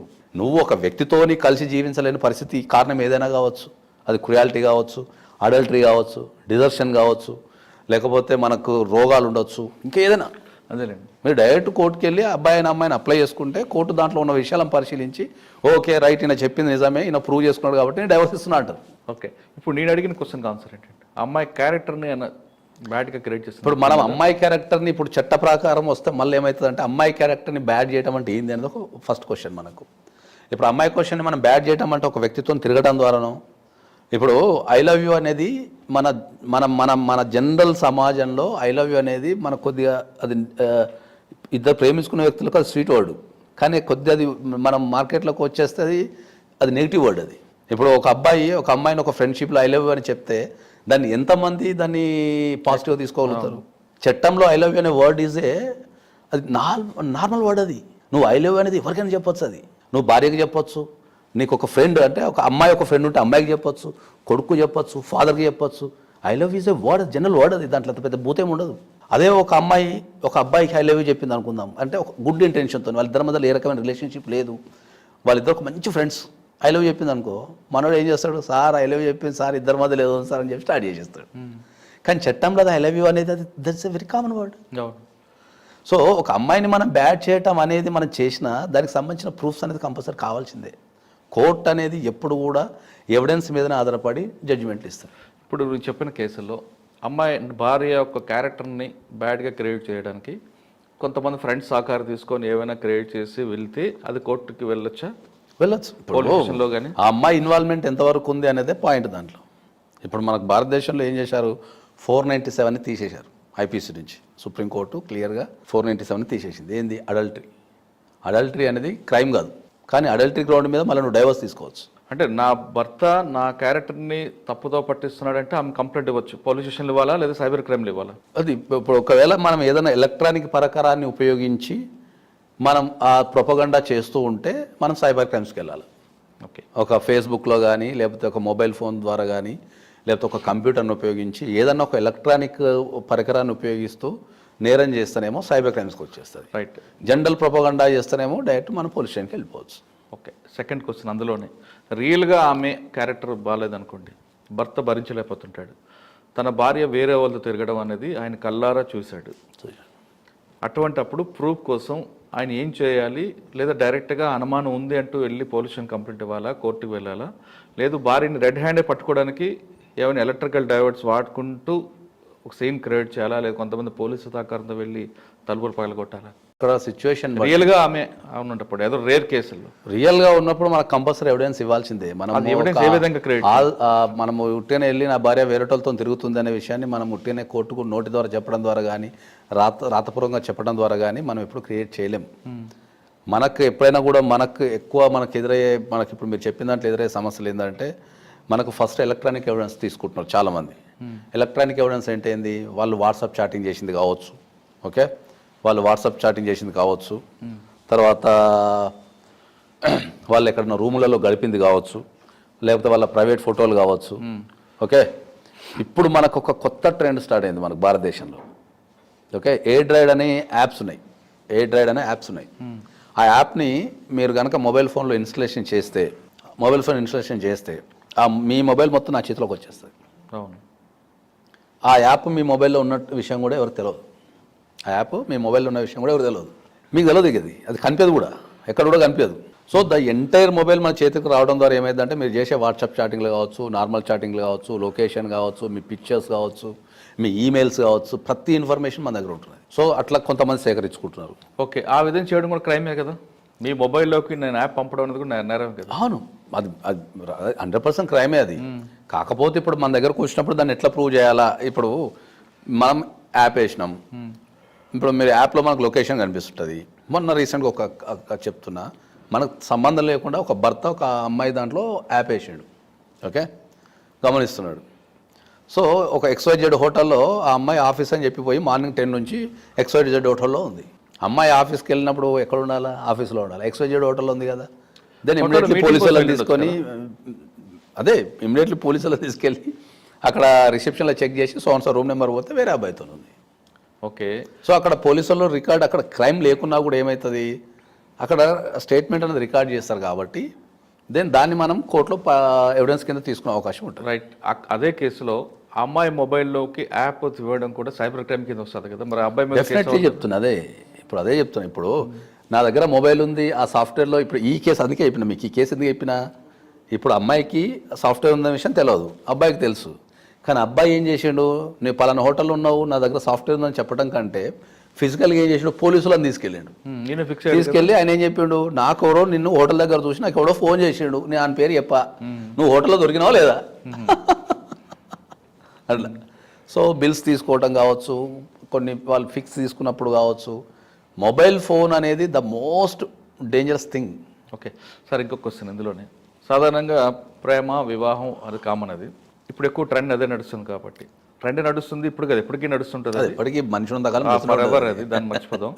కానీ లవ్ చేసుకున్న వాళ్ళందరూ కూడా విడిపోకుండా చక్కగా ఒక హ్యాపీగా ఉండాలంటే ముందు ఎలాంటి ప్రికాషన్ తీసుకోవాలి? అమ్మాయి ఎలాంటి తీసుకోవాలి, అబ్బాయి ఏ విధంగా తీసుకోవాలి? అంటే ఇక్కడ లవ్ చేసుకుంటే ఇద్దరి మధ్య నమ్మకం ఉంటుంటే చాలంటారా? లేదు, ఎందుకంటే ఇప్పుడు అన్ని నమ్మకాలు లేవు సార్. ఇప్పుడు నమ్మకాలు లేవు, ఎందుకంటే వ్యవస్థ అనేది మారిపోయింది. ఇక నమ్మకాలు అనేటివి ఎక్కడ లేవు. ఎందుకంటే నేను యాజ్ ఏ డైవోర్స్ ఎక్స్పర్ట్ ఏంటంటే కొన్ని లక్షల జీవితాలని నేను కాశీ ఒడగట్టేసిన. ఇంకా అసలు సమాజంలో ఏం జరుగుతున్నది అని ఆలోచిస్తే ఎక్కువ డైవర్స్ దేనికి వస్తాయండి? ఈగో ఫీలింగ్ వస్తుందా దేనికి? ఫస్ట్ టెక్నాలజీ, సెకండ్ మైగ్రేషన్, మూడోది కుటుంబ వ్యవస్థ. అది ఈ మూడు. మీకు టెక్నాలజీ అనే పదం ఉపయోగించినప్పుడు ఏమవుతుందంటే మీకు ఒక బ్యూటిఫుల్ స్టోరీ, ఒక చిన్న స్టోరీ, ఒక 1 minute చెప్పగలుగుతా. ఒక 40 years క్రితం ఒక ఊర్లో ఒక అబ్బాయి ఒక అమ్మాయి ప్రేమించుకున్నారు అనుకుందాం, ఎవరికి తెలియకుండా. ప్రేమించుకున్న తర్వాత ఏమైంది, ఇంట్లోకి తెలిసింది అనుకుందాం. అప్పుడు ఏం చేస్తుండే, అప్పుడు పరువు, ప్రతిష్ట, కుటుంబం ఇలాంటివన్నీ ఉంటుండే కాబట్టి ఎవరికి తెలియకుండా ఒక 2 వీకేసి అమ్మాయి తరపు నుంచి మాట్లాడదాం కొద్దిసేపు. ఒక 2 వీక్తుండే, పీకేసి ఏంది అది పద్ధతేనా ఇది అని చెప్తుండే. తర్వాత ఏం చేస్తుండే, కట్ చేసేసి ఎవరినో ఎందుకు వచ్చిన చికాకరా నాయన అని చెప్పేసి ఎవరినో చూసి పెళ్లి చేస్తుండే.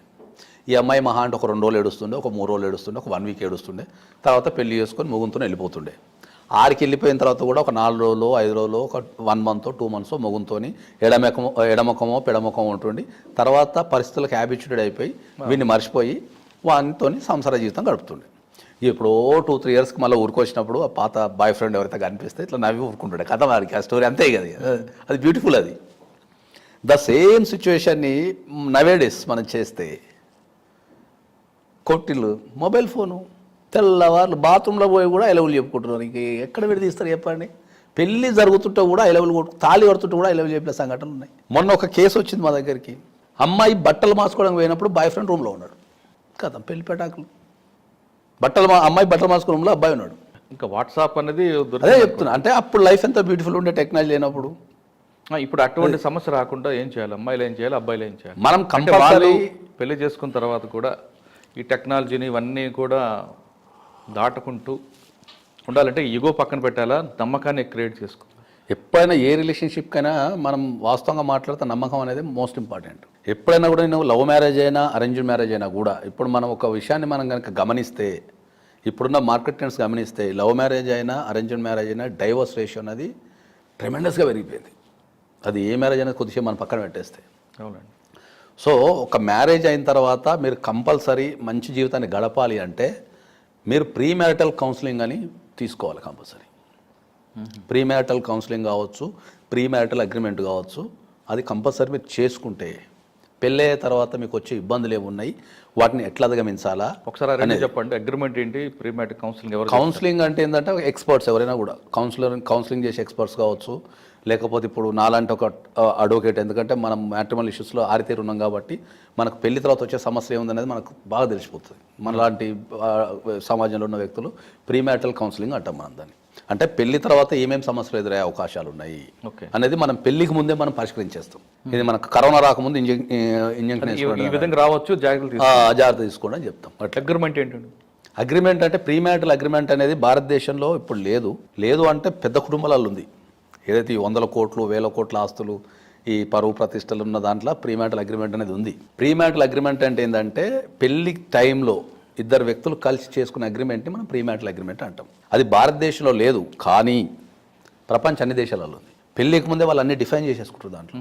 పెళ్లి తర్వాత ఎట్లా గడపాలా, ఫైనాన్షియల్ ఇష్యూస్ ఎట్లా ఉండాలా, పిల్లల్ని ఎప్పుడు కనాలా, సేవింగ్స్ ఎవరు చేయాలా, తర్వాత లైఫ్ కెరియర్ ఎట్లా గడపాలి, ఇవన్నీ పెళ్లికి ముందు ఎదురయ్యే సమస్యలన్నీ ప్రీ మ్యారిటల్ అగ్రిమెంట్లో రాసుకున్న తర్వాత వాళ్ళకి జీవితం లేదని ఇబ్బంది వచ్చినప్పుడు ఆ పేపర్ తీసి చదువుకొని, ఓహో ఇది ముందు మనం అనుకున్నాం కదా అని చెప్పి దాని ప్రకారం వెళ్ళిపోతారు. ఇక లిటిగేషన్ అనేది ఉండదు, ఇంకా అర్థమైందా? ఎందుకంటే పెళ్లికి ముందు వాళ్ళు ఒక అగ్రిమెంట్ రాసుకుంటారు కాబట్టి ఆ అగ్రిమెంట్ అనే దాని ప్రకారమే వాళ్ళు యాక్షన్ చేయాలి అంతే. ఎందుకంటే వాళ్ళ మైండ్లో ఫిక్స్ అయిపోతుంది, ఓ ఈ సమస్య ఎదురైతేనే ఇట్లా బిహేవ్ చేయాలా అనేది వాళ్ళు ఫిక్స్ అయిపోతుంది. మంచిదే కదా అది? మంచిదే, కానీ మనకు భారతీయ వ్యవస్థ అనేది మనది కుటుంబ వ్యవస్థలో మన హిందూ సాంప్రదాయం, ప్రధానంగా హిందూ సాంప్రదాయం ఏంది, మనది సాక్రిఫైస్ అంటాం. అంటే త్యాగం చేయాలంతే. ఐదరు భర్త కానీ భార్య కానీ పిల్లలు కానీ మొత్తం త్యాగం చుట్టూనే మన కుటుంబ వ్యవస్థ ఆధారపడు. అదే ఇప్పుడు మీరు వివాహ వ్యవస్థలో కానీ అగ్రిమెంట్ అంటే ఇదేమైనా ఇల్లు అనుకున్నారా, కొనుక్కున్నారా, ఏ అగ్రిమెంట్ ఏంటరా అని అంటారు పెద్దల నుంచి, సమాజం నుంచి వ్యక్తి జీవితం మారిపోయింది. ఇప్పటికు ఇండివిజువల్ అయిపోయింది వ్యక్తి. ఒకప్పుడు ఒక కుటుంబంలో ఒక పెద్ద మనిషి ఉండే అంటే ఆగిపోతుండే. ఇప్పుడు అదే పెద్ద మనిషి ఏ అన్నా కాదు కదా, ఏదో అన్నో ఎప్పుడే ఏమన్నా కూడా వెళ్ళిపోతున్నారు. సరే, మనం ఫస్ట్ అడిగిన క్వశ్చన్స్కి వస్తాం. ఇంటి పక్కన వాళ్ళు ఇచ్చిన పంచాయతీలు జరుగుతుంటాయి. ఆ పంచాయతీలో వాళ్ళు మనం తిడుతుంటారు. తిట్టిన విషయాన్ని పోలీసుని పోతే పోలీసులు ఏమంటారంటే ముందు మీకు ఎంక్వైరీ చేస్తాం, కోర్టుకి పంపిస్తాం, కోర్టు డైరెక్షన్లో కేసు బుక్ చేస్తాం అంటారు. కానీ వీళ్ళేమంటారంటే మమ్మల్ని తిట్టారు కాబట్టి 307 పెట్టేయండి. వీళ్ళకి ఇప్పుడు మధ్యన కొంచెం నెట్లో వచ్చిన సమస్యల ద్వారా వాళ్ళే సెక్షన్ రాసిస్తున్నారు. ఎవరు ఎంత ఇప్పుడు ఇంటర్నెట్ అనేది ఎవరికి వాళ్ళే సెక్షన్లు అన్ని రాస్తున్నారు. నన్ను తిట్టారు కాబట్టి 5 కేసు పెట్టి కొట్టండి, నన్ను కర్రతో కొట్టాడు లేదా చేతితో కొట్టాడు కాబట్టి 307 పెట్టండి, మా ఇంటి మీద చెత్త వేసాడు కాబట్టి అదే ఏంటి, ఇవన్నీ సెక్షన్ కూడా రాసిస్తున్నారు. కానీ అవన్నీ కోర్టు యాక్సెప్ట్ చేయదు. అటువంటి సమస్య వచ్చినప్పుడు మనం ఏ విధంగా ప్రొసీడ్ అవ్వాలి పోలీస్ స్టేషన్కి? ఇప్పుడు ఎప్పుడైనా కూడా మనం ప్రధానంగా నేర్చుకోవాల్సిన విషయం ఏంటంటే, ఇప్పుడు మీకు ఒక బ్యూటిఫుల్ విషయం చెప్తాను. భారతదేశంలో అడ్వకేట్స్ కూడా 90% తెలియదు. అడ్వకేట్స్ కూడా ఈ విషయం 90% అడ్వకేట్స్ కూడా తెలియదు. ఓకే. ఎఫ్ఐఆర్ గురించి, ఎఫ్ఐఆర్ అంటే ఫస్ట్ ఇన్ఫర్మేషన్ రిపోర్ట్ అనేది ఏ చట్టంలో కూడా డిఫైన్ చేయబడలేదు. ఆ పదం కూడా వాడబడలేదు. ఏ చట్టంలో కూడా ఎఫ్ఐఆర్ అంటే ఏంది అనేది రాయలే ఎక్కడ కూడా. ఎఫ్ఐఆర్ గురించి రాయలే. అసలు ఎఫ్ఐఆర్ అంటే ఏంది, అది ఎట్లుండాలా, ఏంది అసలు ఎఫ్ఐఆర్ అంటే ఏంది అనేది డిఫైన్ చేయలే ఎక్కడ కూడా. ఓకే.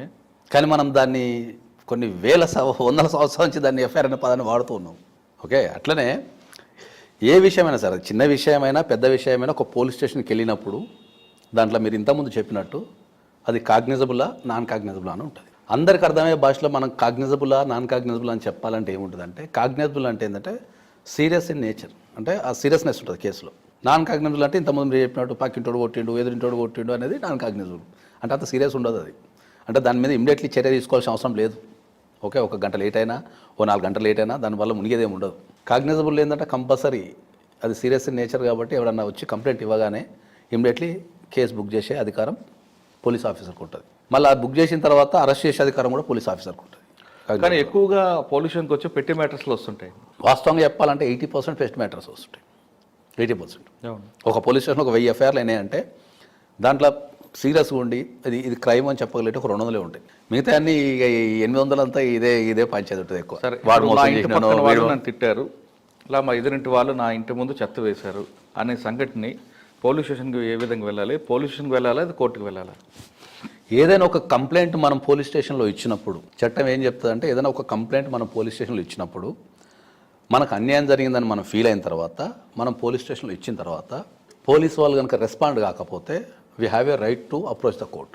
మనం కోర్టుకి వెళ్ళి మనకు సిఆర్పిసి 156 క్లాస్ 3 కింద మనం మెజిస్ట్రేట్కి మళ్ళీ అప్లై చేసుకోవచ్చు. అయ్యా ఈ సంఘటన జరిగింది, ఇవాళ నేను పోలీస్ స్టేషన్ పోయినా పోలీస్ వాళ్ళు పట్టించుకోవడం లేదు, లేదా పోలీస్ వాళ్ళు రెస్పాండ్ కావడం లేదు, లేదా పోలీస్ వాళ్ళు లేట్ చేస్తున్నారు విషయాన్ని అని చెప్పి మనం మెజిస్ట్రేట్ కనుక మనం పరిశీలిస్తే అప్లికేషన్ ఇచ్చుకుంటే త్రూ అడ్వకేట్ కావచ్చు, లేదా నువ్వు డైరెక్ట్ కూడా వెళ్ళి ఇచ్చుకుంటే మెజిస్ట్రేట్ దాంట్లో ఉన్న విషయాలు పరిశీలించి okay immediately 156 class 3 of CrPC కింద పోలీస్ వాళ్ళకు డైరెక్షన్ ఇచ్చే అవకాశం ఉంటుంది. ఏమని దీన్ని ఎఫ్ఐఆర్ చేసి ఇన్వెస్టిగేషన్ చేసి రిపోర్ట్ సబ్మిట్ చేయండి అని చెప్పే అధికారం ఉంటుంది. లేదా కొన్ని సందర్భాలలో మెజిస్ట్రేటే దాన్ని కాగ్నిస్ తీసుకుంటారు. తీసుకొని ఆపోజిట్ పార్టీకి ఎఫ్ఐఆర్ చేయకుండా ఆపోజిట్ పార్టీకి నోటీసులు పంపిస్తారు, రండి మీరు అని చెప్పేసి. దానిపైన విచారణ జరిపిన తర్వాత మీకు నిజంగా కనుక అన్యాయం జరిగితే ఆపోజిట్ పార్టీకి శిక్ష చేస్తారు. అంటే పోలీస్ స్టేషన్ వెళ్లకుండా వెళ్ళినా పర్వాలేదు, వెళ్ళకపోయినా కోర్టుకి వెళ్ళి కంప్లైంట్ ఇస్తే ఇచ్చుకోవచ్చు. మా పక్కింటి వాడితో ఇబ్బంది ఉన్నాయి, ఎదురింటి వాడితో పైన వెళ్తుంటే క్రైమ్కి సంబంధించే. అవును, క్రైమ్ అంటే ఉంటుంది కొట్టుకోవడం, తిట్టుకోవడం, మోసం చేయటం, ఇదంతా క్రైమ్. అవును. చెత్త వేశాడు అంటే మళ్ళీ సివిల్ కేసు అవుతుంది. మళ్ళీ వాడు ఏం చేయాలా, ఇంజెక్షన్ సూట్ వేసుకోవాలి చెత్త వేయకుండా ఇంటి మూట. ఓకే, ఇంకొక క్వశ్చన్ అడిగా మీకు. ఇంట్లో తండ్రి ఆస్తి కూతురికి చెందాలంటే ఏం చేయాలి? అటువంటి వెళ్ళాలనుకున్నప్పుడు కొంతమంది అమ్మాయిలు ప్రేమించి పెళ్లి వెళ్ళిపోతారు. అటువంటి అమ్మాయి కూడా తండ్రి ఆస్తిలో అడిగే హక్కు ఉందా లేదా? లేదు తండ్రి పెళ్లి చేసిన కూతురికి హక్కు ఉందా? ఇక్కడ ప్రధానంగా మనం చెప్పాల్సిన విషయాలు రెండు ఉంటాయి. ఇక్కడ వారసత్వంగా వచ్చిన ఆస్తి లేదా కష్టార్జితం అని మనం మాట్లాడాలి. ఎప్పుడైనా ఒక ఆస్తి గురించి మాట్లాడేటప్పుడు ఆస్తి అయితే అది వారసత్వంగా వచ్చిన ఆస్తి కష్టార్జితమా? కష్టార్జితంలో ఎవ్వరి భాగస్వామ్యం ఉండదు. తండ్రి ఇష్టం. ఇంకా తండ్రి కానీ తల్లి కానీ ఎవరు వాళ్ళ లైఫ్ టైంలో వాళ్ళు కష్టపడి సంపాదించుకున్న ఆస్తి కనుక ఉంటే వాళ్ళు దాన్ని ఇష్టం వచ్చినట్టు చేసుకోవచ్చు. ఓకే, కానీ మళ్ళీ కండిషన్స్ ఏముంటాయి? పిల్లగాళ్ళు మైనర్ అయితే వాళ్ళని సాధాల్సిన బాధ్యత మళ్ళీ తండ్రికే ఉంటుంది. ఆస్తి అమ్ముకోవడం వేరు, పిల్లగాళ్ళని సాధడం వేరు. సో కష్టార్జితం అయినప్పుడు ఏంటంటే దాని మీద ఎవరు రైట్స్ ఉండవు. అది ఏమైనా అమ్ముకోవచ్చు, కాలబెట్టచ్చు, లేదా నచ్చిన వ్యక్తికి దానం ఇవ్వచ్చు, ఏదైనా చేసుకోవచ్చు. తాత ముత్తాల నుంచి వచ్చిన ఆస్తి మాత్రం కంపల్సరీ. నీకు నచ్చినా నీకు నచ్చకున్నా, నువ్వు లవ్ మ్యారేజ్ చేసుకున్నా, నువ్వు పారిపోయినా, పెళ్లి చేసుకోకున్నా, ఏం చేసుకోకున్నా ఇప్పుడున్న భారతదేశంలో చట్టాల ప్రకారం సమానంగా పిల్లలకు పంచాల్సిందే. ఓకే, కూతురు తండ్రి ఆస్తులో వాటా అడగాలంటే ఏ ప్రొసీజర్ ఏంటంటే? కూతురు తండ్రి ఆస్తులు అంటే మనం ఇంతకుముందు మాట్లాడుకో వారసత్వం ఆస్తులు కనుక అడగాలంటే జనరల్గా మనం పార్టీషన్ సూట్ వేసుకోవాలి సివిల్ కోర్టులో. అడగాలంటే మనం జనరల్గా ఇంటికి పోయి అడుగుతాం, లేదా నోటీస్ పంపిస్తాను ఇవ్వను అంటే పార్టీషన్ సూటే. నా రైట్, ఒక 5 ఎకరాల పొలం ఉంది, మా తాత నీకు ఇచ్చిండు, నువ్వు మాకు ఇవ్వాలా, సో నా 5 ఉన్నాం, ఇంత ఆస్తి నాకు వస్తుందని చెప్పేసి సివిల్ సూట్కి మనం పార్టీషన్ సూట్ వేసుకోవాలి. ఓకే, తాత ఆస్తి అని ప్రూవ్ చేయడానికి దానికి సంబంధించిన లింక్ డాక్యుమెంట్స్ కానీ ఇవన్నీ కూడా చూపించాలా, లేదు జస్ట్ లేదు కంపల్సరీ చూపించాల్సిందే కదా. ఇంక ఎవరు పడతాలు పోయినా పక్కన మా తాత ఆస్తి అంటే కోర్టుగా అందరినీ ఎంక్వైరీ చేసుకుంటూ కూర్చోదు కదా. ఏ కేసు అయినా, అది సివిల్ కేసు అయినా, క్రిమినల్ కేసు అయినా, ఏ కేసు అయినా దానికి సంబంధించిన ఆధారాలు ఎంతో కొంత వేశారనుకోండి. అవును, వేసినప్పుడు తండ్రితో పాటు ఆ తండ్రి కొడుకులు ఎంతమంది భాగస్వామ్యులు ఉంటే అంతమంది కుటుంబం. ఈ ప్రొసీజర్ ఎంతకాలం పడుతుందండి? ఇక ఒక లాలో మనం ప్రొసీజర్ అనేది ఎప్పుడు చెప్పలేము. అంటే టైం బాండ్ దానికి ఉండదా? చట్టంలో ప్రతి కేసుకి ఒక టైం లిమిటేషన్ ఉంది. మీకు చెప్పాలంటే ఇప్పుడు డీవీ కేసు ఉంది అనుకుందాం, డొమెస్టిక్ వైలెన్స్ కేసు ఉంది, అది 6 monthsలో పూర్తి కావాలి. ఓకే, ఇప్పుడు నేను చెప్పిన కేసులో 1 year పార్టీషన్ సూట్ మ్యాక్సిమం 1 yearలో పూర్తి చేయాలి. కానీ నోటీసులు అందట్లేదు కదా కొన్ని కేసులు. కోర్టు వ్యవస్థలో ఉన్న లోపం, అది చట్టంలో ఉన్న లోపం కాదు, అది వ్యవస్థలో ఉన్న లోపం. వ్యవస్థలో ఉన్న లోపం అంటే ఏంది? సరైన ఇన్ఫ్రాస్ట్రక్చర్ లేదు దేశంలో. ఇప్పటికి మీరు కొన్ని కోర్టులకు వెళ్తే ఇప్పటికీ సరైన బాత్రూమ్ లేదు, కూర్చోడానికి కుర్చీ లేదు, ఓకే, తాగడానికి వాటర్ లేదు, ఓకే, సరైన జడ్జెస్ లేరు. సరైన జడ్జెస్ అంటే తగినంత జడ్జెస్. ఇప్పుడు ఒక రాష్ట్రంలో ఒక 100 మంది జడ్జెస్ పనిచేయాలనుకుంటే మన దగ్గర 30-40 ఉన్నారు. ఈ బర్డెన్ అంతా వాళ్ళ మీద పడుతుంది. కోర్ట్ స్టాఫ్ లేరు. చాలా సందర్భాలలో ఇప్పటికీ కోర్టులలో కూడా అవుట్ సోర్సింగ్ పర్సన్స్ పనిచేస్తున్నారు. 8,000, 10,000 పనిచేయడం వల్ల క్వాలిటీ పడిపోతుందా? డెఫినెట్లీ పడిపోతుంది. ఎందుకు పడదు? వాళ్ళ మీద ప్రెజర్ ఉండదా? జడ్జెస్ కూడా మనలాంటి వ్యక్తులే కదా. ఓకే, ఇప్పుడు నువ్వు 100 కేజీలు మోయగలుగుతావు, నీకు 500 కేజీలు మేమంటే మీరు మోస్తారా? ఇప్పుడు ఒక జడ్జికి మనం ఒక జడ్జి ఒక రోజుకు ఒక 10 కేసులు చూడాలి. ఆయనకున్న స్టామినా ప్రకారం కానీ టైం ప్రకారం కానీ ఒక ఆరోగ్యవంతమైన జడ్జిమెంట్ ఇవ్వాలంటే చూడాలా. ఒక్కొక్క జడ్జికి 5-6 కేసులు మీరు 5-6 కోట్లు వర్క్ ఇస్తున్నారు. అవును, దానివల్ల ఎంతమందిని వినగలుగుతారు వాళ్ళు చెప్పండి? వాళ్ళు చదవాలా, వాళ్ళ పర్సనల్ లైఫ్ జడ్జిమెంట్ రాయాలా, చదవాలా. ఇప్పుడు నేను వేసిన పిటిషన్ చదవాలా, ఆపోజిట్ వాళ్ళు వేసిన కౌంటర్ చదవాలా, మళ్ళీ చట్టాన్ని పరిశీలించాలా, చట్టం ఏం చెప్తుందో, అది క్వాలిటీ పడిపోతుంది. ఓకే, ఇంకొక క్వశ్చన్ మీకు. బంధుత్వం పేరు మీద చిట్టీలు నడుపుతారు. చిట్టీలో బాగానే ఉన్నప్పుడు ఫ్రెండ్షిప్లో డబ్బులు ఇచ్చుకుంటారు. ఒకరోజు ఎత్తేస్తాడు, వాళ్ళు ఎక్కడికి వెళ్ళాలి? పోలీస్ స్టేషన్కి వెళ్ళాలా, కోర్టుకు వెళ్ళాలి? పోలీస్ స్టేషన్ పోతే సివిల్ మ్యాటర్ అంటారు. జనరల్గా అయితే అది చీటింగ్ కిందకే వస్తుంది వాస్తవం చెప్పాలంటే. కానీ ఆధారాల్లో ఉండవు వీళ్ళ దగ్గర. ఫస్ట్ ఆఫ్ ఆల్ అదే చెప్తున్నా కదా. ఫస్ట్ ఆఫ్ ఆల్ చిట్టి మనకేమంటే దీన్ని అన్రిజిస్టర్డ్ చిట్టీస్ అంటాం మనం దాన్ని. అవును, అన్రిజిస్టర్డ్ చిట్టీస్ వేయటం అనేది నేరం ఫస్ట్ ఆఫ్ ఆల్. ఎందుకంటే చిట్టి యాక్ట్ అనేది మన గవర్నమెంట్కి ఉంది. ఒక చిట్టి చేయాలంటే వాడు రిజిస్టర్డ్ బిజినెస్ పెట్టాలా, తర్వాత వాడు రిజిస్టర్ కావాలా, ప్రతి చిట్టికి సంబంధించినంత వాల్యూ అమౌంట్ గవర్నమెంట్ అదంతా ప్రొసీజర్ అవుతుంది. కానీ ముందు బాధితురాలు ఏం చేయాలి? బాధితుడు కానీ బాధితురాలు కానీ పోలీస్ స్టేషన్ పోతే ఎవిడెన్స్ లేదు కాబట్టి ఈ సివిల్ మ్యాటర్ అంటారు. ఫ్రెండ్షిప్లో ఉన్నప్పుడు ఏం లేదు, మాటలతోనే లేదంటే వాట్సాప్లోనో లేదంటే చేతులతోనో క్యాష్ ఇచ్చుకుంటారు. ఫైన్ డే వాడు జంప్. వాడు ఉంటే ఇప్పుడు అదే చెప్తున్నాం, ఎవిడెన్స్ ఉంటే పోలీస్ స్టేషన్కి వెళ్ళి చీటింగ్ కేసు పెట్టచ్చు. ఎవిడెన్స్ లేకపోతే ఇంట్లో కూర్చొని దండం పెట్టాలి, అంతే. ఇంకేముంటుంది? తిరుపతిలో అనుకుని దండం పెట్టాలి. లేదు సార్, ప్రామిసరీ నోట్ ఉందనుకోండి, అప్పుడు ఏం చేయాలి? సివిల్ సూట్ వేసుకోవచ్చు. ప్రామిసరీ నోట్ ఉంటే మీరు డైరెక్ట్ సివిల్ సూట్ వెళ్ళి రికవరీ ఆఫ్ మనీ సూట్ వేసుకోవచ్చు. వాడి దగ్గర డబ్బులే లేవు, ఏం చేయాలి? లేకపోతే జైలుకు పంపించేస్తారు. మనం కేసు గెలిస్తే జైలుకు పంపించేస్తారు. కానీ ఇలా కోర్టు తిరగాలి కదా వీళ్ళు. కోర్టుకు తిరగటం కామన్ సార్ అది.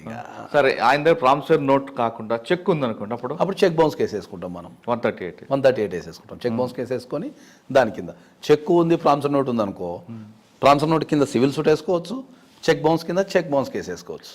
ఓకే, 138 కింద చేసుకోవచ్చు. రైట్. ఆయన ఎవరైతే పారిపోయిన వ్యక్తి తర్వాత పోలీసులు దొరికినప్పుడు వీళ్ళకి ఆల్రెడీ 10 రూపాయలు వడ్డీ చొప్పున నేను వడ్డీ కట్టాను, అసలు ఒకటి ఇవ్వాలి అని ఒక స్టేట్మెంట్ ఇచ్చాడు అనుకోండి. స్టేట్మెంట్ ఇవ్వడం కాకుండా 10 రూపాయలు వడ్డీ పే చేసినట్లుగా ఎవిడెన్స్ కూడా చూపించాడు అనుకోండి, అప్పుడు ఏమంటుంది? అవును, దానికి అందుకని చెప్తున్నా కదా, కోర్టుకు ప్రధానంగా కావాల్సిన ఎవిడెన్స్ సార్. మాటలో నీలో అవి కాదు. మీ దగ్గర ఏమి ఎవిడెన్స్ ఉంది? దానికోసమనే ఇప్పుడు సుప్రీంకోర్టు ఒక కొత్త రూల్ తెచ్చింది మొన్న రీసెంట్గా. ఏమని? నేను 5 లక్షల చెక్ నీకు ఇచ్చిన, ఓకే, 5 లక్షలు నీ దగ్గర తీసుకున్నా, నీకు ఇచ్చిన తర్వాత మధ్యలో నువ్వు ఇంటర్మీడియట్ పేమెంట్లు నాకు చేస్తున్నావు, 50,000, 30,000, 40,000 చేస్తున్నావు. నువ్వు చేసిన తర్వాత జనరల్ ప్రాక్టీస్లో ఏం జరుగుతుంది? మేము ఏం చేస్తాం యాజ్ అడ్వకేట్ కింద ఏం చేస్తాం? నువ్వు నాకు 1 లక్ష రూపాయలు దాకా ఇచ్చినావు, 2 లక్షల దాకా ఇచ్చినావు, కానీ మేమేం చేస్తాం? కోర్టుకి వెళ్ళి 5 lakhs క్లెయిమ్ చేసేస్తాం. ఓకే, 5 lakhs క్లెయిమ్ చేసేస్తాం. సో దీనివల్ల ఇష్యూ బాగా రేజ్ అవుతుందని మన సుప్రీంకోర్టు ఏం చేసిందంటే, నువ్వు 5 lakhs క్లెయిమ్ చేయడానికి లేదు. If you have a cheque of 5 lakhs also, ఆ మిగతా 2 లక్షలు తీసేసి నువ్వు 3 లక్షలు క్లెయిమ్ చేయాలి. ఒకవేళ 5 lakhs క్లెయిమ్ చేసినావు అనుకో, చెక్ ఇన్వాలిడ్. ఓకే, 3 లక్షలు ఫైల్ చేయాలంటే చెక్ మీద 5 లక్షలు రాస్తుంది కదా. ఉన్నా సరే నువ్వు ప్రేయర్ రాస్తావు కదా. మనం ఫ్యాక్స్ రాసేటప్పుడు నేను 5 లక్షలు చెక్ నాకు ఇచ్చిండు షూరిటీ కింద, మళ్ళీ నువ్వు ఫ్యాక్స్ ఒప్పుకోవాలి కదా. ఇంటర్మీడియట్గా నాకు ఒక 2 lakhs ఇచ్చిండు, కాబట్టి ఇంకా నాకు రావాల్సిన 3 లక్షలు ఇవ్వండి. చెక్ మనం 5 లక్షలది ప్రజెంటేషన్ చేస్తాం, కానీ మనం అడిగే ప్రేయర్, కోర్టుని అడిగే ప్రేయర్ ఏముంటుంది? 3 లక్షలు. నాకు 3 లక్షలు ఎలాంగ్ విత్ ఇంట్రెస్ట్ ఇవ్వండి అని అడుగుతాం. ఈ రెండింటి మధ్య డిఫరెన్స్ ఉందంటే చెక్ పనిచేయదు, ఇంకా ఆ కేసు పనిచేయదు, ఇంకా డైరెక్ట్ చించేసి ఇంటికి పంపించేస్తారు. అందుకే సుప్రీంకోర్టు రీసెంట్గా అది గమనించి ఒప్పుకుంటే కోర్టు యాక్సెప్ట్ చేస్తుంది. ఒప్పుకోవాల్సింది అది. సుప్రీంకోర్టు చెప్పింది అదే. ఎందుకంటే చాలా సందర్భాలలో చెక్ బౌన్స్ కేసులలో ఏంటంటే 30% of the cheque bounce cases, అంటే డేటా చెప్తున్నాను, 30% of the cheque bounce cases false cases ఉంటాయి. ఫాల్స్ కేసెస్ తర్వాత ఒక 50% అనేది ఫాల్స్ ఫ్యాక్ట్స్ ఉంటాయి. అంటే మనం ఎంతో కొంత ట్రాన్సాక్షన్ జరుగుతుంటుంది, చెక్ వీని దగ్గరనే ఉంటుంది, రోజు రెగ్యులర్ ట్రాన్సాక్షన్ చేసుకుంటాం, వీనికి తేడా వచ్చిన తర్వాత మొత్తం చెక్ వేసేస్తారు. సార్, చెక్కులు ఇచ్చిన వ్యక్తి ఎస్కేప్ అవడానికి ఈ చెక్ నాది పోయిందని చెప్తాడు, లేదు ఆ చెక్ స్టాప్ ఆర్డర్ ఇస్తాడు, లేదు ఇంకొక వేరే బ్యాంక్, ఏ బ్యాంక్ క్లోజ్ అయిందో ఆ బ్యాంక్లోంచే చెక్ ఇస్తాడు. ఇటువంటి జిమ్మిక్ చేస్తుంటారు కొంతమంది. అటువంటి వాళ్ళని అడ్డుకోవాలంటే ఏం చేయాలి? అందుకే మనకు చెక్ బౌన్స్ కేసులలో ఏంటంటే, నీకు చెక్ నీ దగ్గర ఉందా లేదా అన్నదే పాయింట్. ఇంకా ఇప్పుడు యాజ్ నేను ఒక కామన్ వ్యక్తిని సార్, మీరు వచ్చిన దగ్గర 1 లక్ష రూపాయలు అప్పడిగిన అనుకుందాం, నేను ఏమంటా, బాబు నీకు 1 లక్ష రూపాయలు ఇస్తా, నాకు చెక్ అంట. ఇప్పుడు ఆ చెక్ అకౌంట్ క్లోజ్ అయిందా, లేకపోతే దాంట్లో బ్యాలెన్స్ లేదా, లేకపోతే రాంగ్ సంతకం అనేది నాకైతే నాలెడ్జ్ ఉండదు కదా. నేను ఒక గుడ్ ఇంటెన్షన్తో తీసుకుంటా మీ దగ్గర. ఓహో సార్ చెక్ ఇచ్చారు, ఇది నాకు పనిచేస్తుందని గుడ్ ఇంటెన్షన్తో తీసుకుంటా. తీసుకొని అట్నే రిప్రజెంటేషన్ చేస్తా. అక్కడ చెక్ బౌన్స్ కేసులో స్టాప్ పేమెంట్ చేసినంత మాత్రాన, లేకపోతే నువ్వు అకౌంట్ క్లోజ్ చేసినంత మాత్రాన, లేకపోతే సంతకం తప్పు పెట్టినంత మాత్రాన చెక్ బౌన్స్ కేసు నుంచి తప్పించుకోలేవు. ఒకవేళ చెక్ పోయింది అంటే మళ్ళీ దానికి సంబంధించి నువ్వు మన పోలీస్ కంప్లైంట్ ఇవ్వాలా, బ్యాంకులో ఇన్ఫర్మేషన్ ఇవ్వాలా. ఓకే, ఇవన్నీ చూడాల్సి వస్తుంది. అచ్చా, చాలా మంది మా దగ్గరకు వచ్చి ఏం ఫీల్ అవుతుంటాడు, సార్ నేను చెక్ ఇచ్చేసిన సార్, నా అకౌంట్ ఎప్పుడో 4 సంవత్సరాలు అయితే క్లోజ్ అయ్యి అంటాడు. అరే అయ్యా, 4 సంవత్సరాలు కాదు కదా నీ అకౌంట్ క్లోజ్ అయిన 40 సంవత్సరాలు అయినా కూడా ఫస్ట్ ప్రధానంగా కోర్టు చూసేది ఏంటంటే ఈ చెక్ లీగల్గా ట్రాన్స్ఫర్ అయిందా, ఇల్లీగల్గా ట్రాన్స్ఫర్ అయిందా అనేది చూస్తుంది. చెక్ వ్యాలిడా ఇన్వాలిడ్ అనేది కొద్దిసేపు పక్కన పెడితే ఈ చెక్ ఈ వ్యక్తి దగ్గరికి ఎట్లా వచ్చింది, ఈ వ్యక్తి దగ్గరికి ఎట్లా వచ్చింది అంటే ఎవరో తెచ్చి నాకు ఇవ్వరు కదా కలలో. కాబట్టి ఆ చెక్ ట్రాన్స్ఫర్ అనేది లీగల్గా అయిందా, ఇల్లీగల్గా అయిందా? ఓకే, లీగల్గా అయింది. అప్పుడు 2 విషయం, ఈ చెక్ వ్యాలిడా, ఇన్వాలిడా, దొంగ సంతకమా, అకౌంట్ క్లోజ్ అయిందా అనేది అప్పుడు అది ఇంటెన్షన్ మనం కోర్టులో ప్రూవ్ చేయాలి. ఓహో, కానీ తెలివిగా ముందు క్లోజ్ అయిన బ్యాంక్ నుంచి ఇచ్చినా సరే కోర్టు అది ఇన్వాలిడే, మళ్ళీ కోర్టు యాక్సెప్ట్ చేస్తుంది. స్టాప్ ఆర్డర్ ఇచ్చినా అవుతుంది, ఇచ్చినా కూడా అవుతుంది. అంటే ఇన్సఫిషియెంట్ ఫండ్ అని రాలేదు కాబట్టి నేను స్టాప్ ఆర్డర్ ఇచ్చాను నాకు వాల్యూ ఉంది అని తప్పించుకునే అవకాశం లేదంటే తప్పించుకునే అవకాశం అంటే ఇన్సఫిషియెంట్ ఫండ్ లేకపోయినా సరే లేకపోయినా కూడా ఉంది. కొంతమంది చేసినావు కదా, కొంతమంది తెలుగులో సంతకం పెడతారు, లేదా ఎడం చేత సంతకం పెడతారు, కొందరు తప్పు సంతకాలు పెడతారు అవును కావాలని. ఇంకా కొందరు మా దగ్గర కొందరు మహానుభావులు ఉన్నారంటే ఆ చెక్కు పేరు రాసి ఉంటుంది కదా, పక్కన చెక్కు తెచ్చి కూడా మీరు సంతకం పెడతారు. పక్కన చెక్కు, ఇప్పుడు మనం ఇన్స్టెంట్ చెక్ తీసుకుంటాం, ఇప్పుడు మనం పక్కన బ్యాంక్ వెళ్తాం, ఇన్స్టెంట్ చెక్ ఇస్తాడు. ఆ చెక్ మీద కింద ఇప్పుడు జనరల్గా ఆ పర్సనల్ చెక్స్ ఉండవు, అది వేరే తోటి చెక్ తెచ్చి కూడా వీని సంతకం పెట్టించిన రోజులు కూడా ఉన్నాయి. ఓకే, మరి కొంతమంది చెక్ ఉంది, చెక్ మీద సంతకం రాసి పెడితేనే అది క్లియర్ అవుతుంది, లేదా డేట్ దగ్గర కానీ అమౌంట్ దగ్గర కానీ కొంచెం దిద్దితే అది యాక్సెప్ట్ చేయదు. అటువంటి కూడా చేసిన వాళ్ళు ఏం చేయాలి? అది పని చేయదు చెక్. ఇంకా అంటే వాడి ఇంటెన్షన్ అది కదా, కొంచెం ప్రొలాంగ్ చేయడానికి. అది ఇప్పుడు అది కాపాడుకోవాల్సిన బాధ్యత పైసలు ఇచ్చినోనికే. ఇంకా వాడు నీటి చెక్ తీసుకోవాల్సిన బాధ్యత ఎవరికి ఉంటుంది? పైసలు ఇచ్చినోనికే. ఇది డేట్ దిద్దడం ద్వారానో, లేకపోతే అమౌంట్ దిద్దడం ద్వారానో, వర్స్ దిద్దడం ద్వారానో ఉంటే cheque first of all bank accept చేయదు. అదే అంటున్నా, ఇక అది అప్పుడు చెక్ బౌన్స్ అకౌంట్ క్లోజ్ కాదు, ఫస్ట్ ఇది చెక్ యాక్సెప్ట్ చేయమని చెప్తుంది. అంటే డబ్బులు ఇచ్చినోడు జాగ్రత్త చూసుకోవాలి, వాడు ఇచ్చిన చెక్ క్లీన్ ఉందా బైరావేర్ అంటే వాడు తెలివిగా దిద్దు వదిలేస్తుంటారు. అవును, బైరావేర్ అంతే అది. అంటే ఎవరైతే కొనుక్కుంటున్నారో, ఇప్పుడు మీరు టీవీ కొనుక్కుంటున్నారు, మీరు చూస్ చేసుకోవాల్సిన బాధ్యత ఎవరిది? అదే అట్లా దాంట్లో టీవీలో ఏమన్నా ప్రాబ్లం వస్తే మనం చేసుకోవచ్చు. నువ్వు పనికిరాని టీవీ కొనుక్కొని పోయి అట్లనే చెక్ లాలో బైరావేర్ అంతే. అంటే ఎవరైతే కొనుక్కుంటున్నారో వాళ్ళని చెక్ చేసుకోవాలి. అమ్మేటోడేది మస్తు చెప్పి ఆపుతాడు, సార్ నాకు ఇప్పుడు మనం ఒక ఆవును కొంటున్నాం, వాడు చెప్పేటప్పుడు ఏం చెప్తాడు, సార్ 100 లీటర్లు ఇస్తా సార్ అన్నాడు. పోయి పితుకున్న 5 లీటర్లు వచ్చిందని చెప్పలేం కదా. ఇల్లు కూడా కొనేటప్పుడు ఏమంటాడు, ఏ ఖతర్నాక్ ఉంటుంది సార్, నీకు ఇక్కడ గజం రేపు 2 లక్షలు అవుతుంది సార్ అని చెప్పి అమ్మేస్తాడు. అంతే, బైరావేర్ అది. ఓకే, ఇది కాకుండా మీ సర్వీస్లో బాగా గుర్తుండిపోయిన కేసు చెప్పండి. అంటే మీరు బాగా ఫైట్ టీపీ నుంచి మీకు బాగా టఫ్ వచ్చిన ఆ కేసులో మీరు క్లయింట్కి అనుకూలంగా కన్విషన్ తేవచ్చు, ఎక్విటీలు తీసుకొచ్చిన కేసు. అంటే ఎప్పుడైనా కూడా బాగా టఫ్ ఇచ్చిన కేసు అంటే లీగల్గా టఫ్ ఇచ్చే కేసే ఉంటుంది, ఫ్యాక్ట్స్ పరంగా ఉండదు. లీగల్గా టఫ్ అంటే ఏంటంటే చట్టం అనేది సరిగ్గా డిఫైన్ చేయనప్పుడు. ఎందుకంటే చట్టంలో ప్రతిదీ కంపల్సరీ రాయాలని రూల్ ఏమి ఉండదు కదా. అవును, చట్టం ఎప్పుడో రాస్తారు, రాసిన తర్వాత దాని ఎగ్జిక్యూషన్లో మనకు రకరకాల ప్రాబ్లమ్స్ ఎదురవుతుంటాయి. ఓకే, సో ఆ ప్రాబ్లమ్స్ ఎదురైనప్పుడు ఏంటంటే అక్కడ లీగల్ డిఫైన్ అనేది అప్పుడు కొన్ని సందర్భాలలో మాకు కానీ, లేకపోతే క్లయింట్కి కానీ, మీరు అన్నట్టు పబ్లిక్ ప్రాసిక్యూటర్ కానీ, జడ్జికి కానీ కొన్ని డౌట్లు, అనుమానాలు ఉంటాయి. ఈ మధ్యకాలంలో నేను రీసెంట్గా ఒక 1 మంత్ క్రితం ఒక హైకోర్టు నుంచి అది మనం చట్టపరంగా మాట్లాడితే అది సెన్సేషన్ అనొచ్చు, లేకపోతే what ever it may be. ఇప్పుడు మనకు పిటా కేసులు ఉంటాయి. అవును, పిటా కేసులు అంటే ఏముంటుంది, ప్రాస్టిట్యూషన్ కేసులు ఉంటాయి. ఓకే, దాంట్లో కస్టమర్ ఉంటారు, ఆర్గనైజరు, విక్టిము, కస్టమర్ మీద కూడా కేసులు పెట్టి అరెస్ట్ చేయటం కానీ, లేకపోతే వాళ్ళని ఎఫ్ఐఆర్లో బుక్ చేసి ప్రాసిక్యూషన్ కానీ పంపిస్తుంటారు. రీసెంట్గా ఒక 1 మంత్ క్రితం మనం ఏం చేసినామంటే కస్టమర్కి ఈ 370A క్లాస్ 2 కానీ పిటా యాక్ట్ కానీ అట్రాక్ట్ కాదు అని చెప్పేసి మనము ఆర్గ్యుమెంట్ చేసి 370A క్లాస్ 2 అనేది ఐపీసీలో 370A క్లాస్ 2 కింద కస్టమర్ పెడతాడు. అది మనకు అర్థమయ్యే భాషలో చెప్పాలని ఏంటంటే ఆ బిజినెస్కి ప్రోత్సహించేది వీడు ఒకడే కదా. అవును, కాబట్టి వీడు ఒక పార్టీ అంటారు అనే దాని మీద మనం వాదించి దాన్ని కస్టమర్కి అసలు సంబంధం లేదు కేసుకి అని చెప్పేసి మనం క్వాష్ తీసుకున్నాం. అగైన్స్ కస్టమర్కి బుక్ చేయనీకి లేదు అని చెప్పేసి డైరెక్ట్ పోయి ఎఫ్ఐఆర్ మీదనే మనం క్వాష్ చేసినాం. కస్టమర్ అంటే 370 ఏ క్లాస్ 2 కానీ పిటా యాక్ట్ కానీ వర్తించదు కస్టమర్కి అనేది మనం తీసుకుంటాం. ఎందుకు వర్తించదండి? కస్టమర్ అనేది ఇప్పుడు దాన్ని మనం చేస్తే ఏంటంటే ఇప్పుడు 370 క్లాస్ 2 మనం అర్థమయ్యే భాషలో అంటే టెక్నికల్గా వద్దు, జనాలకు అర్థమయ్యే భాషలో చెప్పుకుంటే ఏంటంటే ప్రాస్టిట్యూషన్ అనేది జనరల్గా illegal in India, illegal business in India. Business చేస్తేనే, ఎందుకంటే మళ్ళీ ఇక్కడ చట్టం చాలా కాంప్లికేటెడ్ ఉంటుంది. ఎందుకంటే మొన్ననే సుప్రీంకోర్టు ఏం చేసింది, prostitution is a legal when a person voluntarily participate అన్నది. అవును. అంటే ఎవరన్నా వాళ్ళకు ఒక అమ్మాయి ఎవరన్నా సొంతగా అంటే బిజినెస్ కాకుండా ప్రాస్టిట్యూషన్ చేస్తే లీగల్. ఇప్పుడు మళ్ళీ దాన్ని ఎట్లా ప్రూవ్ చేస్తారు అనేది ఒక పాయింట్. దానికి ఇక్కడ ఆర్గనైజర్ ఉన్నాడు కదా, అదే అందుకనే దాని కొద్దిగా పక్కన పెడితే ఇక్కడ కస్టమర్ 370 క్లాస్ 2 ఏం చెప్తుంది అంటే కస్టమర్ బిజినెస్ని ఎంకరేజ్ చేస్తున్నాడు. కస్టమర్ అనేటోడే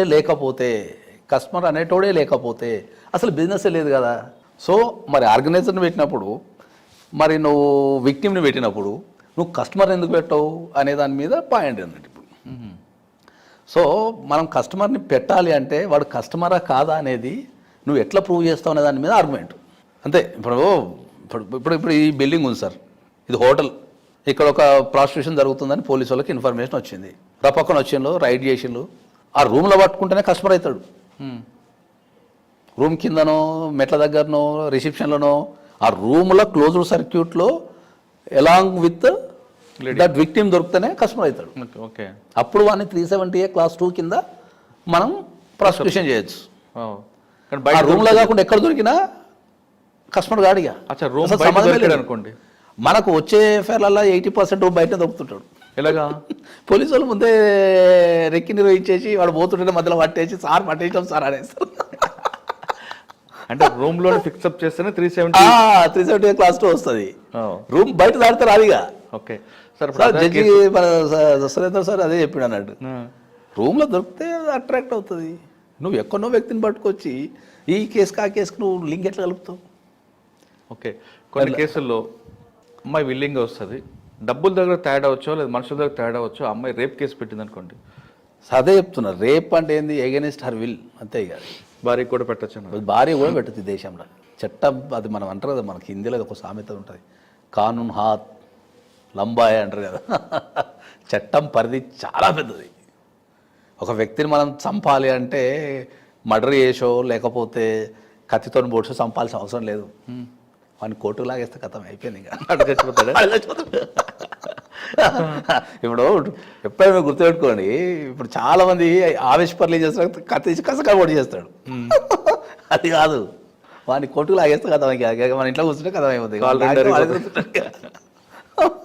అది అట్లా మనం డిఫైన్ అనేది పరిస్థితిని బట్టి వ్యక్తిని బట్టి ప్రాంతాన్ని బట్టి మారుతుంటుంది చట్టం. దానికి సరైన రూపం ఉండదు చట్టానికి ఎప్పుడు. ఇవాళ మనం నిజం అనుకుంటాం, ఇప్పుడు మాట్లాడేటప్పుడు ఒక నిజం ఉంటుంది, బయటకు వెళ్ళగానే ఒక సుప్రీంకోర్టు జడ్జిమెంట్ ఇస్తుంది. అట్లా సార్, ఫైనల్గా చెప్పండి, ఇప్పుడు వస్తున్న ఆస్పిరెంట్స్కి అట్లా లా చేయాలి, మీరు సాఫ్ట్వేర్ నుంచి ఇందులోకి వచ్చారు, దీని మీద ఒక ప్యాషన్తో వచ్చారు, మీలాంటి వాళ్ళు ఇక్కడ ఈ డిపార్ట్మెంట్కి రావాలనుకుంటే వాళ్ళు ఏ విధంగా? ఖచ్చితంగా నేను రమ్మనే చెప్తా. ఎందుకంటే నేను ఎప్పుడైతే ఒక ఐటీ జాబ్ వదిలిపెట్టి నేను లాలోకి వచ్చినప్పుడు ఏంటంటే చాలామంది నన్ను రావద్దని చెప్పారు. ఫస్ట్ ఆఫ్ ఆల్ ఇక్కడ సక్సెస్ రేట్ లేదు, నువ్వు గెలవలేవు, ఓకే, తర్వాత నీ వల్ల కాదు, ఇక్కడ మాకే సంపాదన లేదు, లేకపోతే కేసులు లేవు అని చెప్పేసి నేను కలిసిన ఒక 200 మందిని before going to take a profession నేను ఒక 200 మందిని నేను పర్సనల్ ఇంటర్వ్యూస్ తీసుకున్నా. ఒక్కరు కూడా నెగిటివ్ చెప్పలే. కానీ తర్వాత నేను అడ్వకేట్ అయిన తర్వాత నేను కనీసం నా కింద ఒక 400 నుంచి ఒక 500 మంది జూనియర్స్ పనిచేశారు. అరౌండ్ ఒక 100 మందికి నేను సొంతగా అంటే నిలబడి వాళ్ళకి ఆఫీసులు పెట్టించే సందర్భాలు ఉన్నాయి. నిలబడి ఎవరినైనా చట్టం లా చేయమని చెప్తాను. ఎందుకంటే చట్టం అర్థమైతేనే నీకు వ్యవస్థ అర్థమవుతుంది. చట్టం అర్థం కాలేదనుకో వ్యవస్థ అర్థం కాదు. ఇందుకు ఇండియాలో ఇప్పటికీ చట్టం అంటే ఏందో కూడా చాలామంది తెలియదు సార్. అది వాస్తవం. అది ఎంత ఘోరం అంటే అసలు మనకు చట్టాల మీద మినిమం అవగాహన. మొన్న ఒక అమ్మాయి వచ్చింది, మీకు ఒక చిన్న ఉదాహరణ చెప్తాను నేను. ఒక అమ్మాయి వచ్చింది మొన్న, అమ్మాయి వచ్చేసింది, ఆ అమ్మాయి డెలైట్లో ఇందులో పని చేస్తుందంట. పర్ మంత్ వచ్చేసి 10 lakhs 12 lakhs ఉందంట అమ్మాయికి. పాస్పోర్ట్ అప్లై చేసుకుంది. అప్లై చేసుకుంటే ఒక రీజన్ వల్ల ఏంటంటే నీది డేట్ ఆఫ్ బర్త్ సర్టిఫికేట్ అనేది క్లారిటీ లేదు, ఓకే, అర్జెంటుగా యూఎస్ వెళ్ళాలంట ఆమె. మళ్ళీ నువ్వు వేరే డేట్ ఆఫ్ బర్త్ సర్టిఫికేట్ తెచ్చుకో అని చెప్పేసి వాళ్ళు రిజెక్షన్ చేసిన అప్లికేషన్. నా దగ్గరకు వచ్చింది. సార్ నేను వితిన్ 2-3 డేస్లో వెళ్ళిపోవాలి సార్, నాకు కావాలి అన్నది.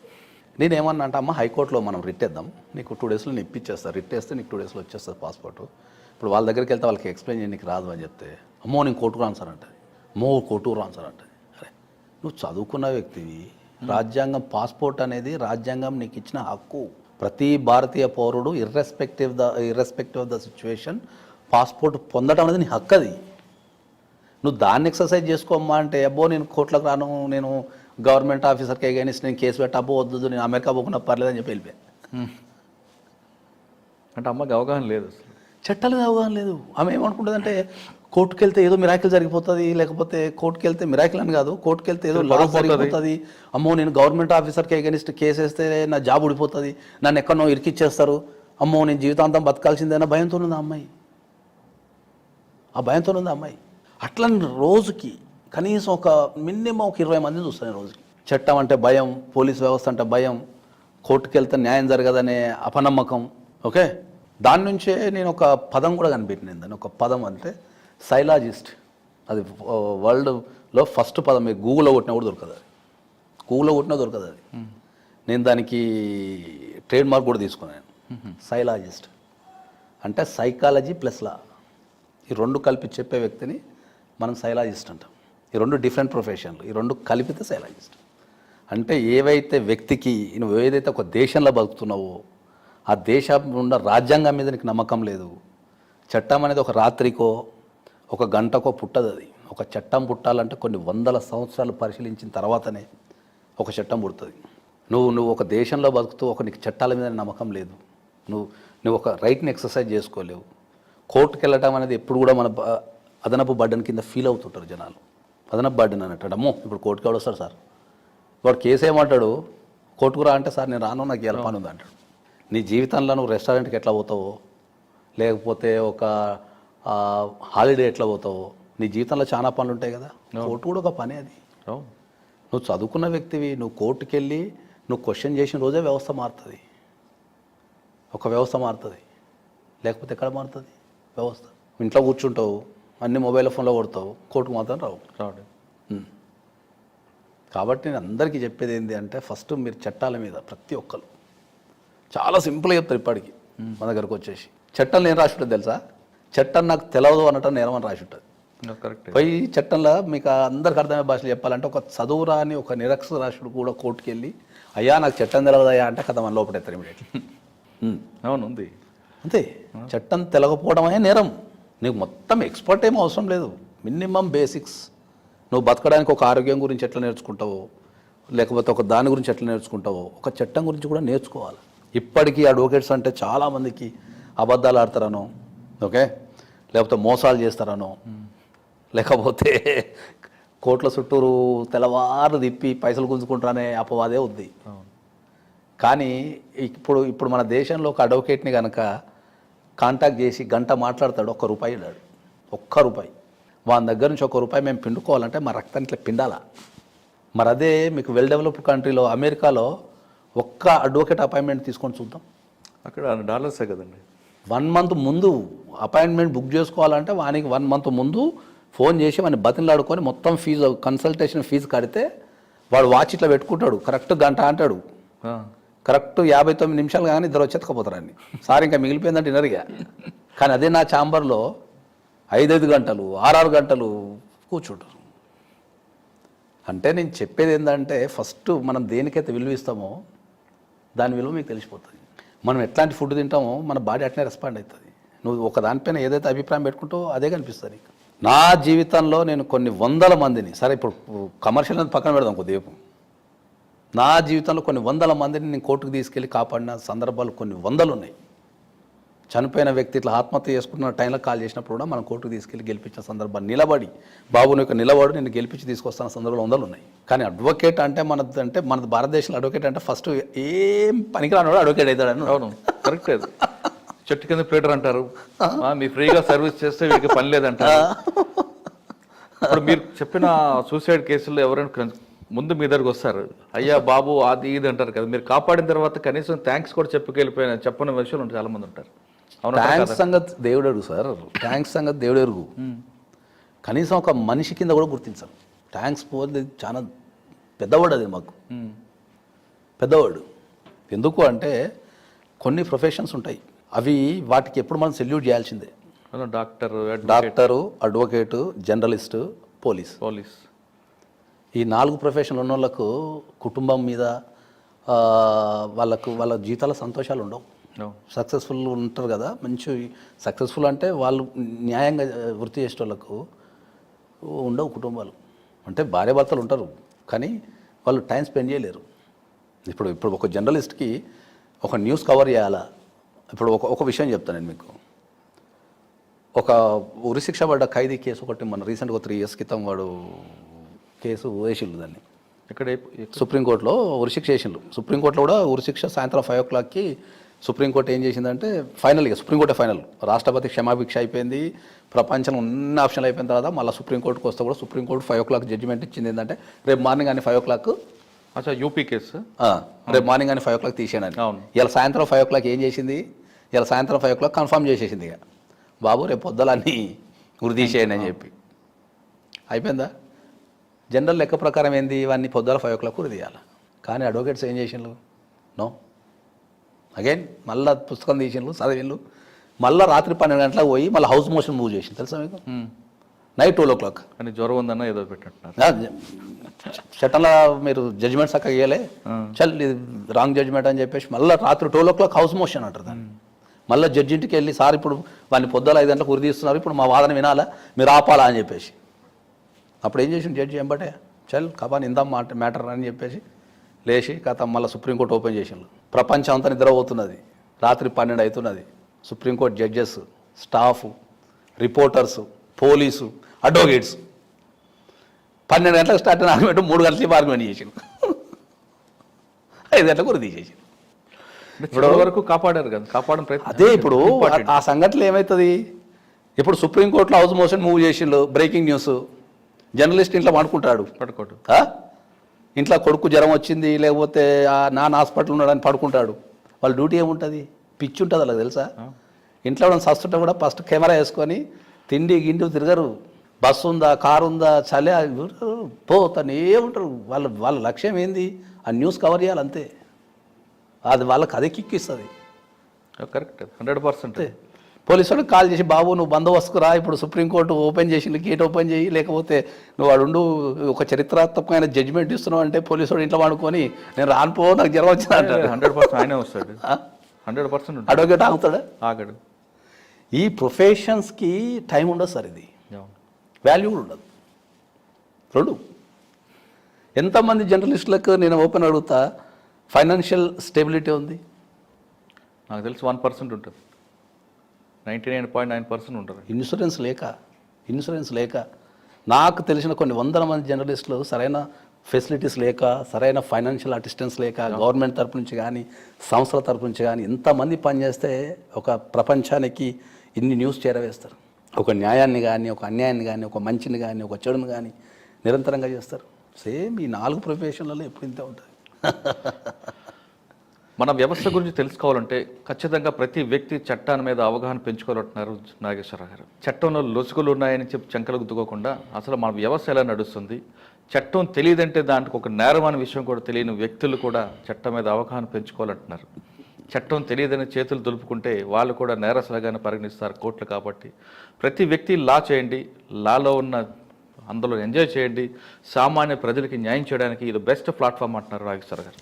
ఇది ఈ వారం నాగేశ్వర గారి టెక్స్టులు ఏంటది. వచ్చే వారం మరో గెస్ట్తో మళ్ళీ కలుద్దాం. అంతవరకు నమస్కారం.